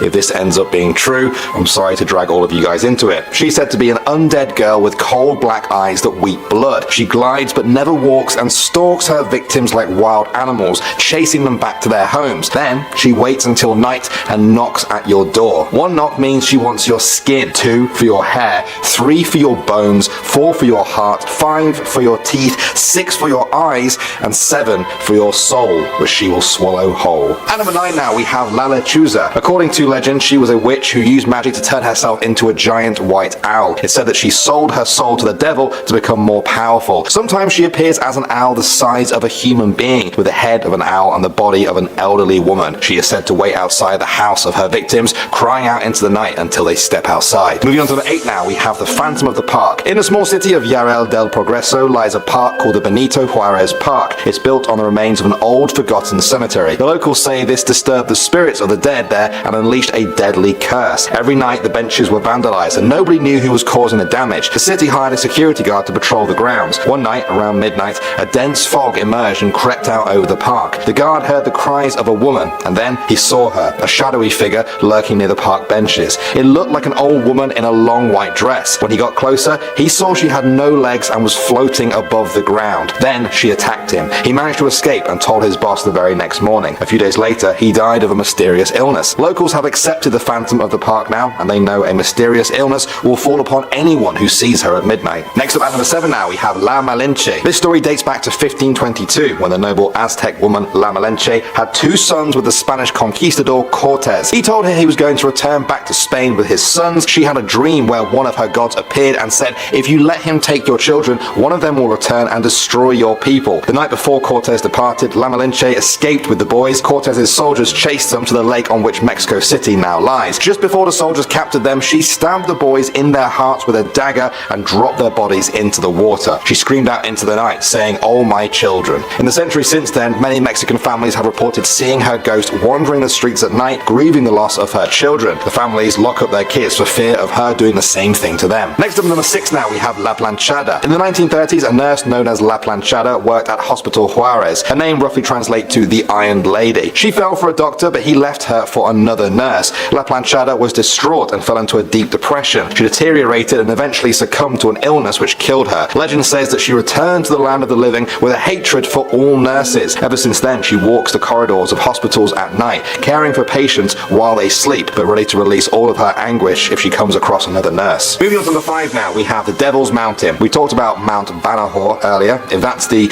good and sacred mountain, then this might be the polar opposite. Its name is Mount Cristobal, and it has gathered a reputation for being the home of many evil creatures, perhaps even the devil himself. There have been a number of cases of hikers going missing along the dark and dense trails there. Officials put it down to poor choices or inexperience, but many locals disagree. They say that supernatural beings have been attacking people as they try to climb the mountain. Naturally, this puts a lot of people off, but some relish the idea of this. It's a common belief that if you can get through the dense forest and fight off these supernatural creatures, you can reach the top and challenge the devil himself. For many people though, simply feeling the ominous presence as they approach the mountain is more than enough for them. Next up at number 4 now, we have the Bloody Bridge. The San Juanico Bridge is said to be the longest bridge in the Philippines, but for many people in the area, that's not why it's well known. It connects the sister islands of Samar and Leyte. It was built as a gift from Ferdinand Marcos, former president of the Philippines, to his wife Imelda, who was a native of Leyte. He left her in charge of the building. During its construction, locals began to notice a number of children were disappearing from both Samar and Leyte. Then, when the bridge was complete, the children just stopped vanishing. How were the two connected? Well, this is the gruesome part. Some people say the foundations of the bridge were made stronger by mixing in the blood of babies and street children using an ancient ritual used to strengthen structures. Some even say the bodies of the children were added to the cement mixer by the construction workers while preparing the cement. Amazingly, there are even more gory versions of the story out there. The only thing they have in common is that this bridge may not have been made in the normal way. Moving on to number 3 now, we have the Romblon Triangle. You guys may have heard of the Bermuda Triangle before. Well, this is kind of the Filipino equivalent. Over the years, this area has seen many ships disappear under mysterious circumstances. If they manage to not disappear, many ships have gone down in tragic circumstances. Since 1980, a number of passenger ships have sunk, some of which with thousands of passengers on board. Then there is the legend of the Ghost Ship. The ship was owned by Lolo Amang in life and now haunts the waters. It's said to be made of gold and glimmers in the night. On April 22nd, 1980, the Don Juan Don Juan passenger ship crashed into an oil tanker with 1,000 people on board. It quickly sank. Survivors said that just before the crash, they saw the ghost ship approaching them. There seemed to be some sort of party on board as it glimmered in the night. The captain of the Don Juan tried to swerve out of the way to avoid the ghost ship and ended up crashing into the oil tanker, which ultimately sank them. Officials say the strange occurrences are nothing more than bad weather or bad luck. The locals say that far too many stories have come from the triangle for it to be just bad weather. Next up, number 2 now, we have the White Lady of Balete Drive. This one comes from Quezon City, where locals believe one street is haunted above all others, all thanks to the White Lady. She is said to be a harbinger of death, a revenge ghost that wants the living to feel the fear and terror that she felt before she died. She's been seen since the 1950s, appearing and then vanishing along that road, even materializing inside people's cars as they drive. The stories tend to go the same way. A driver will be going down the road when they see a beautiful woman standing by the side looking for a lift. They pick her up, but after a while of talking, they look in their rear view mirror to see that her face is twisted, torn, bruised and oozing with blood. Locals have learned to not pick up hitchhikers on that road and to certainly never look in the rear view mirror. Several taxi drivers have been said to crash in that area from the shock of seeing the White Lady. Many say this is what she wants, to cause the pain and suffering which led to her own death on that dark and creepy road. And finally, number 1 now, we have Maria Labo. This is the name of a famous woman in some parts of the Philippines. They say she was a vampire. In life, she was a caring mother and wife who wanted to give the best life to her family. One day, she signed up as an overseas Filipino worker and moved to Canada to care for sick people. One of the patients there was dying from an unknown disease. Later on, before his dying breath, the patient leant in and bit Maria, passing on his vampiric powers to her. She accepted the power without knowing the price that she would have to pay. Maria returned to the Philippines, where her hunger for human blood began to grow. She could contain it no longer and eventually killed and cooked her own 2 sons. After that, she became an aswang, a Filipino folklore creature that feasts on humans. Her husband returned home to find what she had done and flew into a rage. He attacked her and slashed her face with a bolo knife. She managed to escape though, and now locals say that if you ever see her lurking in the shadows, you'll know it's her from the huge scar across her face. And then it's up to you to start running. Starting off number 10 now, we have the Snake Man. For many years now, there has been a story going around Manila of a half snake, half human hybrid that stalks local malls there. The mall belongs to Robinson's Malls, which is owned by Robina Gokong Wei. People say that she had a set of twins. One of them was born normal, the other came out as a half snake, half human with an insatiable appetite for human flesh. Robina panicked about what she would do with this creature that was still her child, and so she came up with a plan. She is said to have opened up the shopping mall there so that she could hide her son in the basements and tunnels below it. According to the stories, as shoppers try clothes on inside the dressing rooms, they will be swallowed by remote-controlled floors where the Snake Man will be waiting to devour them below. In 2015, a video emerged online claiming to show the Snake Man's body. It appears to be dead. The video remains unverified though, and this strange urban legend lives on. Next up at number 9 now, we have the elevator. There are variations of this urban legend all over the Philippines, but they often follow the same pattern. A doctor in a hospital walks into an elevator with another patient inside. As they face the doors, they see a small boy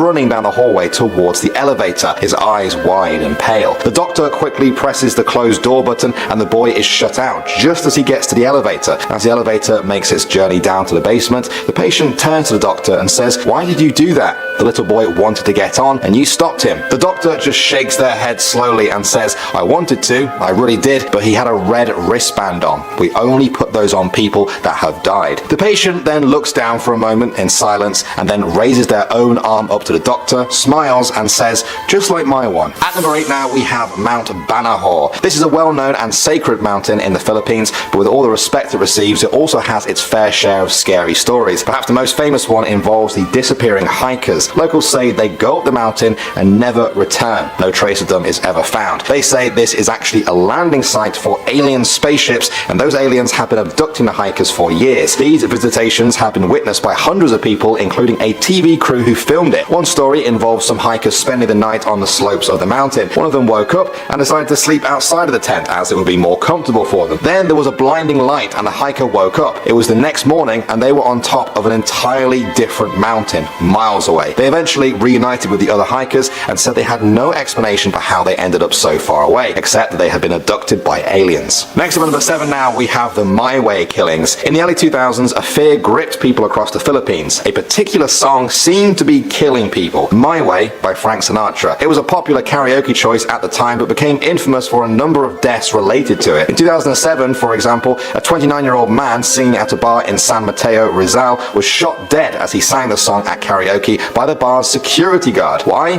Because the guard thought the man's rendition was out of tune, and when the victim refused to stop singing, the guard pulled out his pistol and shot him dead. This became a fairly common story, with at least 10 documented cases between 2002 and 2012. People began to associate singing the song with being killed. In 2007, the song was actually taken off karaoke machines in many bars in Manila. Even people who were skeptical before will choose to avoid this song for fear of invoking the curse. Next up at number 6 now, we have the Headless Priest. This legend goes back hundreds of years, kept alive by just how grisly and gruesome it is. During the Filipino Revolution and World War II, many Filipino priests were beheaded by soldiers. As many of you are probably aware, a common theme with ghosts is that they cannot find rest until they have found the peace which they could not in life. For these headless priests, that peace can only be found when they are reunited with their heads. Many people claim to have seen their ghosts prowling graveyards at night, searching for their heads, or perhaps even more scarily, carrying them under their arms, looking for a way to reattach them. They cannot speak, but they will still approach you if they see you, in the hopes that you can reattach their head and send them to the afterlife. Moving on to number 5 now, we have the human pillars. This legend dates back to ancient times in Japan, where it's known as Hito Bashira. Back then, there was a belief that a human sacrifice sealed inside a structure would make the foundation more stable. This means that many old Japanese buildings are said to contain the spirits of the people who were sacrificed during their construction. One famous example is Matsu Castle, where a woman was sealed inside the foundations during its construction. Now, her spirit is said to haunt the castle, and whenever a woman dances there, the castle shakes violently. Many building owners in Japan are actually quite open about their buildings being a human pillar. Next up at number 4 now, we have the Snake Woman. This one comes from the old Japanese folklore of Nuri Onna, which translates to wet woman. She's often described as having the head of a woman and the body of a snake, with long claws, snake eyes, and jet black hair. She carries with her a childlike bundle to lure in her victims. If a person then tries to pick up the baby to help, they find it's not actually a child at all. The bundle then becomes very heavy and stops the victim from fleeing. The Snake Woman then uses her long tongue to suck all of the blood from the victim's body until they die. Next up at number 3 now, we have Oni Baba. She is a demon woman that often appears in Japanese folklore.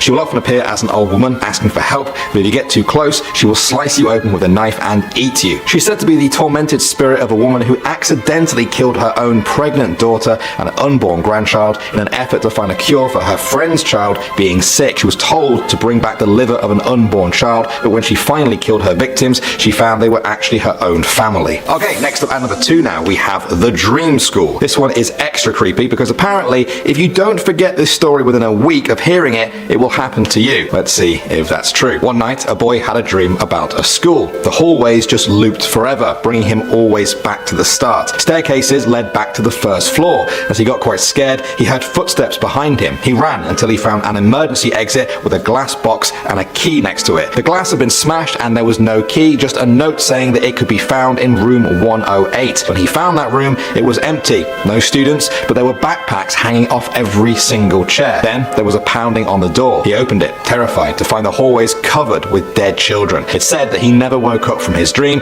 and if you don't forget this story in 1 week, you will meet the same fate. Don't worry though, guys, I don't think this is true, although if you don't see me on the channel next week, sorry. And finally, number 1 now, we have Onryo. This is a traditional Japanese belief about a vengeful spirit that can and will physically hurt the living. It's a very scary concept if you're only familiar with the Western idea of ghosts, which don't really tend to take solid forms and so can't hurt humans with physical contact in the traditional way. That's not true though for an Onryo. They are vengeful and full of hate, stopping at nothing to enact the suffering they received when they were alive. For any of you guys who have seen The Grudge, this spirit is the influence for that creepy girl in that movie. Starting off number 10 now, we have Tek Tek. This is the urban legend about a girl who fell under a train and was cut in half. She then became a vengeful spirit that moves using her hands and elbows, dragging herself while making the sound Tek Tek. tech. If you hear that noise, you're supposed to just run for your life. Those who are caught by the tech will receive a fate just like hers. She's said to slash her victims in half so that they look like her, and possibly also become wandering, vengeful spirits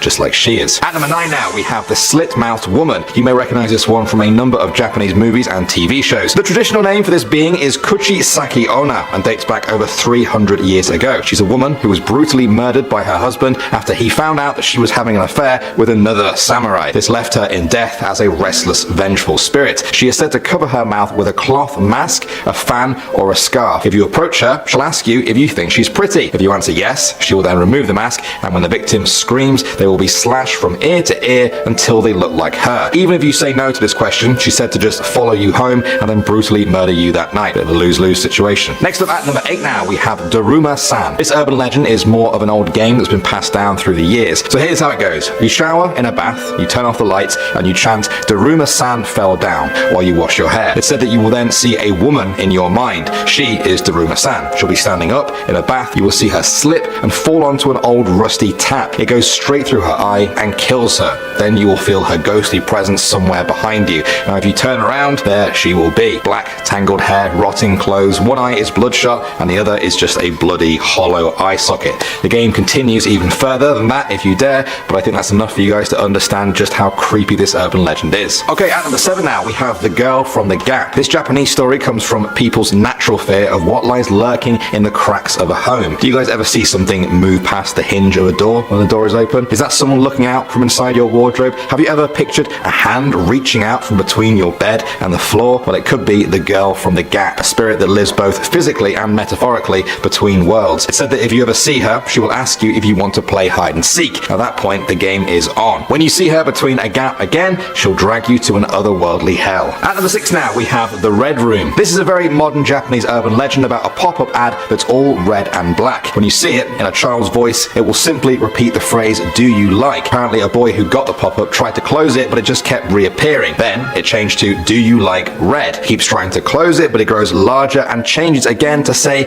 "Do you like the red room?" Then the site changes entirely. It's just completely red and black. It has a list of names on it. His friend's name is at the bottom. A hand reaches out towards the boy's neck from a video. The ending gets even more twisted, but guess what? It's based on a real website. It's still out there. If you can find it, you'll know the gruesome legend of the Red Room, and if the horrible ending comes true for you. Coming in at number 5 is Bigfoot. It's like the most well-known urban legend of all time. I'd argue it was maybe even the first one. But anyway, coming in second to Washington, California has the most reported Bigfoot sightings in the US. The creature, which is said to be a giant, hairy, human ape creature of sorts, is said to live in the wilderness. Yosemite National Park is said to be the most haunted national park in America because it was Bigfoot's first home. Campers have apparently seen it wander into their camps, to which of course they've screamed and ran away. The weirder part is that Bigfoot has been said to scream louder and run too, which is a bit cute, I'm not gonna lie. In 1962 on Mount Shasta, a woman claimed to have seen Bigfoot give birth, which A, I didn't even know it was a female, and B, now we have a mini Bigfoot on our hands. But I guess that was nearly 80 years ago, so it's probably adult Bigfoot now. Either way, I honestly feel like it's a harmless creature, so why don't we just leave the poor thing alone? It's not harming anyone. I mean, it hasn't harmed anyone yet. At number 4 are the Gates of Hell. A deserted road in Antioch called Empire Mine Road has a gate on its side that locals call the Gates of Hell. And at first glance, it honestly looks like a rundown graffitied gate, and most people wouldn't even notice it driving by, but driving by won't do anything to you. It's crossing the gates that could hurt you. The first legend about the gates is about an insane asylum that it used to be the entrance to. And it was one of those horror movie asylums. I'm talking straitjackets, lobotomies, shock treatments, the whole shebang. And because of that, many believe the ghosts of deceased patients stalk the area, and some even suffer from the same illness that they had in real life. And the spirits around asylums are usually angrier than ones found elsewhere, and if you cross the gate, you could very well be attacked by one of the ghosts. One group of explorers felt rocks being pelted at them, and when they got back into their car, they felt a giant creature leap onto the hood. The second legend is that it was a slaughterhouse that sat near the gates, and that the spirits haunting it are of the animals. But the slaughterhouse was also home to a horrific murder that happened in 1995. A man came running and screaming out of the slaughterhouse, head to toe dripping in blood, claiming his girlfriend had stabbed him. Before medics could get to him, he died. So there is a lot of bad energy radiating around this gate. Filling our number 3 slot is the statue. A girl named Jessica was babysitting for a rich family in California, so you can well imagine that the house was massive with rooms upon rooms inside. During the night in question, the parents went out for a movie, and so the dad told Jessica once the kids were asleep, she could go watch TV in the living room. And that wasn't a nice move so she could be entertained, it was so she wouldn't wander and snoop around the house. The kids go to bed and Jessica starts watching TV. I mean, she tries watching it but can't ignore the clown statue in the corner of the room. Even though she found the statue a bit out of place in line with the other decor, she let it go, but after a while it started freaking her out so much that she had to call the dad. She asked him if she could switch rooms because the clown statue was freaking her out. The father replied saying, "Get the kids and leave the house and call the police." She started asking him why, but he told her to just shut up and do it now. She ended up getting the kids and going to the neighbors and calling the police. But she later ended up calling the dad. He said they didn't have a clown statue and that the children had been complaining of a clown watching them sleep, but they assumed it was just a nightmare. Listen to your kids, people, listen to your kids. It's so funny, I've heard so many variations of this legend, but I had no idea it originated in California. Now at number 2 is the mass murder. Now this is an urban legend that circulates in California every year around Halloween. The legend has been around for decades, but it really only gained traction in the social media age. Yay for Twitter and mass murder. The legend starts with a photo from 1962 of a bunch of masked figures posing for what seems like a Halloween party picture. Everyone's in a white face mask, but the figure in the middle is in a black hooded one. Legend has it moments after the photo was taken, the black hooded figure locked all the doors to the party and then went and killed 7 of the party members before escaping from the scene. No one has any idea who the man is, and the only thing ever found about the case was the mask itself. Ugh, I just don't like people in masks on Halloween from way back when, like their masks were so scary. And these days dressing up for Halloween isn't scary, but back then it actually was. And finally, at number 1 are the witches. East Bay's Black Diamond Mines are one of the scariest places in California. At the end of the 1800s, early 1900s, the area was a thriving coal mining community, and the people who lived there are still buried in the Rose Hill Cemetery. There are so many ghost stories surrounding the mines, but the most popular one is a story of Sarah Norton and Mary. Sarah was a widow who married Noah Norton, and it was widely known that she was a witch. One day her services were called for in the town of Clayton, but on the way there she was thrown out of her buggy and killed. In life, she was a very religious, pious woman who emphasized how she didn't want a funeral, yet the locals of Somerville felt she was owed one. The day of her funeral, a terrible storm hit the town and it was delayed. The following day, another storm hit, but this time the town's livestock also came charging through it. The townspeople realized that this all could have been Sarah's spirit telling them she didn't want a funeral under any circumstances. Since then, her ghost has been seen floating around town, but mostly lurking in Rose Hill Cemetery. Now on to Mary. It was a very common name back then, as you can well imagine, so we don't know what her last name was, but her occupation was being a nanny. But strangely enough, every single child she cared for ended up dying, and so the town accused her of witchcraft. And usually in these witchcraft cases, an innocent person is accused, but with Mary, they actually found evidence of her sorcery rituals. She was hung soon after and is said to be seen near the mines wearing full white. Honestly, what is it with ghosts and wearing white? Like, is it symbolism?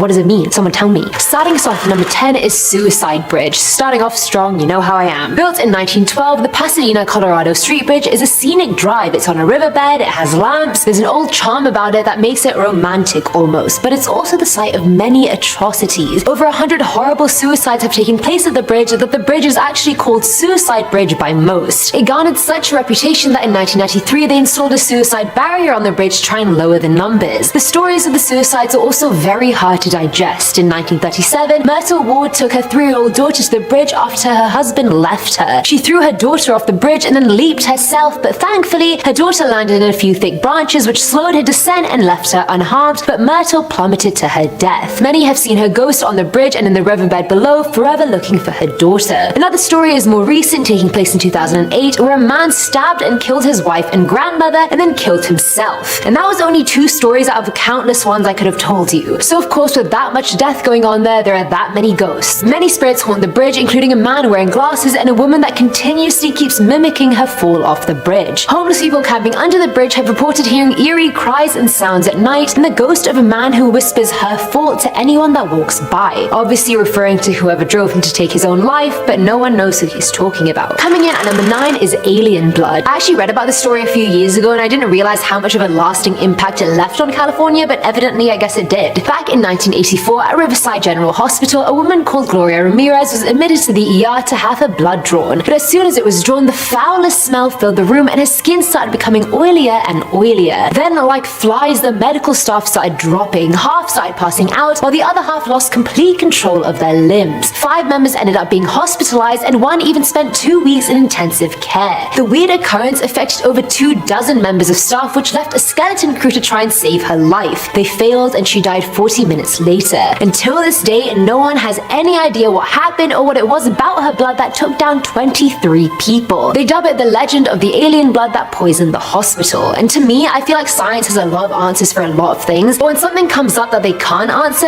and nearly 40 years later they still can't answer it, that's worrying. At number 8, we have the Lady in White, because every urban legend video would not be complete without at least one ghostly lady wearing white. Hailed as one of the most famous Californian urban legends, the legend is about the thing that probably makes California famous, the Hollywood sign. The sign that has been the backdrop of countless Instagrams and movies and is said to be haunted by Peg Entwistle, a famous actress from the early 1900s. That's so Hollywood, isn't it? An actress haunting the sign. It came full circle almost. Anyway, the legend goes like this. After an excruciatingly harsh review of one of her movies, one people dubbed a career-ending review, she decided she couldn't take the thought of her career ending, and so she decided to end her life instead. She climbed to the top of the H in the sign and threw herself off of it. So based on that, many people claim a lady in white can be seen hiking in the off-limits area near the sign around the place she killed herself. But if you find yourself up there and are hoping to see a beautiful actress, you'd be quite wrong. What appears is an eerie woman with hollowed out eyes and a skeletal face. If she finds you there alone, she can influence you to follow in her footsteps and end your life as well. In the century that followed her suicide, many suicide cases have been reported in the area, and in 2012, police even found a man's mutilated body parts and decapitated head right where she killed herself. Filling our number 7 slot is the prop of New Pike. So Elmer McCurdy was a famously notorious outlaw who died in the early 1900s. In 1911, his embalmed corpse became a sideshow act through Texas for people who wanted to come and gawk at the criminal and his displayed body. Or rather, his body traveled all over America, eventually landing itself in Long Beach, California. There, his body was mistaken for a prop and was hung in a fun house at New Pike Amusement Park. The truth was only discovered in 1976 when a film crew tried to adjust him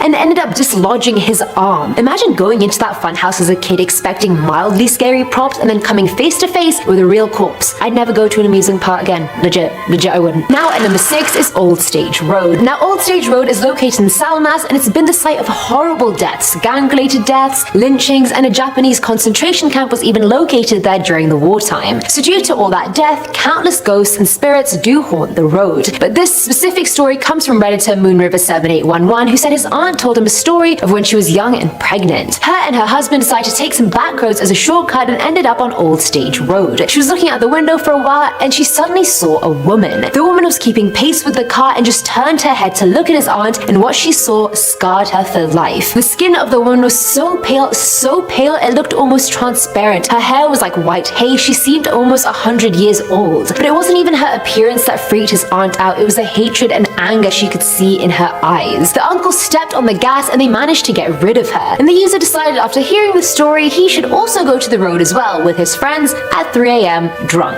The friends went there and stopped near Hangman's Tree and decided to walk on the road, not stay inside the safety of their car. Very stupid mistake, kids. One of the friends decided to pee on the tree, douchebag move, and it's not surprising that pissed off spirits after that. They got back into the car and were switching between CDs when they heard a loud "Get Out" on the radio. After hearing it and realizing it was none of them, they drove for their lives. Half a mile later, one of the friends in the back who had been asleep the whole time screamed, saying she'd had the worst nightmare. She never remembered going back into the car and said she was walking down the street and turned around and saw that the car wasn't there anymore. All of a sudden, an old lady with rotten teeth and claws tried to bite her, and that's when she woke up. Despite the road being old as hell, murders still continue to happen on and around it. Next up at number 5 now we have the Eyeless Woman. This urban legend comes from north of Seoul. There you can find a strip of highway that connects Goyang to Paju. It's called Jeuro, and it's a road that's notorious for heavy fog that's been blamed for a number of horrific car accidents over the years. At least that's what the officials say. You see, many locals believe there is a supernatural cause behind the accidents. Many drivers have claimed to have seen a young woman wearing sunglasses stood on the side of the highway at night. It's only when they get close the drivers realize there are no sunglasses. Instead, her eyes are actually gouged out and absolutely hollow. The shock of seeing her sends drivers careering off the road and to their untimely deaths. Moving on to number 4 now, we have the cockroaches. This South Korean urban legend will freak out anyone with a fear of creepy crawlies. The story goes like this. One day, a girl's stomach started to hurt really bad. She didn't see any reason for this, and so she went straight to the hospital.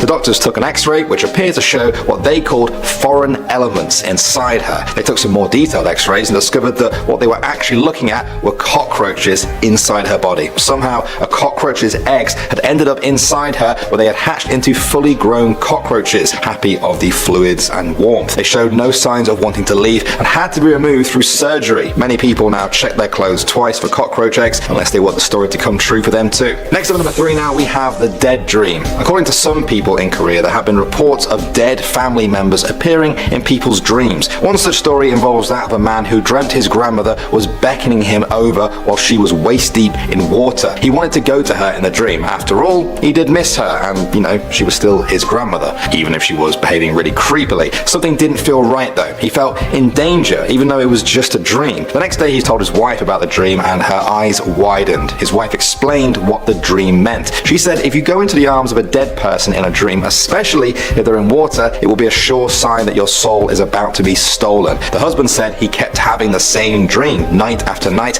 but each time he could feel himself getting pulled closer and closer to her. He was only just managing to wake up in time. Then one day they realized they had kept one of the grandmother's possessions in the house by accident instead of leaving her to rest with it. The family believed this is what tied her spirit to the house still and was causing the dreams. After they paid their respects once more, man's dreams stopped, at least for now. Next up at number 2 now, we have fan death. This is a well-known urban legend in Korean culture that fans not only cool people down, they can also kill them. They are said to do this in a number of different ways. One way is hypothermia. A person's metabolism is said to slow down at night and make them become more sensitive to heat. Some people believe this makes them more prone to hypothermia and that essentially a fan really can freeze you to death. Then there is the slightly more creepy reason, asphyxiation. Some believe that fans will suck up oxygen and blow carbon dioxide towards this sleeping person. This will slowly kill them in their sleep. It seems that this urban legend is very prevalent in Korea. In 2006, a South Korean government group warned of asphyxiation from electric fans and said they can kill people, especially elder patients or those with breathing problems. And finally, number 1 now, we have the cockroach face. Yes, we're returning to cockroaches now for our final story. It goes a little bit like this. A guy had some bad acne on his face. He was desperate to cure it, perhaps a little bit too desperate. He told his friends he would do anything to get rid of the unsightly scars the spots had left on his face. They told him to go see a local shaman who apparently had a very special method for treating acne. He didn't ask any questions. Like I said, he would do anything for a cure. The shaman sat him down and quickly told him exactly what he needed to do. He told him to find a cockroach before going to bed. He would have to put it next to his pillow just before going to sleep. Sleeping with this cockroach by his face would make the scars go away. The guy didn't ask any questions about how this would work and went home. He found a cockroach, left it right by his pillow and tried to get to sleep that night. The next morning he woke up, he looked in the mirror and was amazed to see that it had worked. His scars were all gone. But then, on closer inspection, he saw that the scar holes were not gone. They were simply filled with dozens of tiny, oozing cockroach eggs. I hope you guys haven't eaten recently because I feel a little bit sick.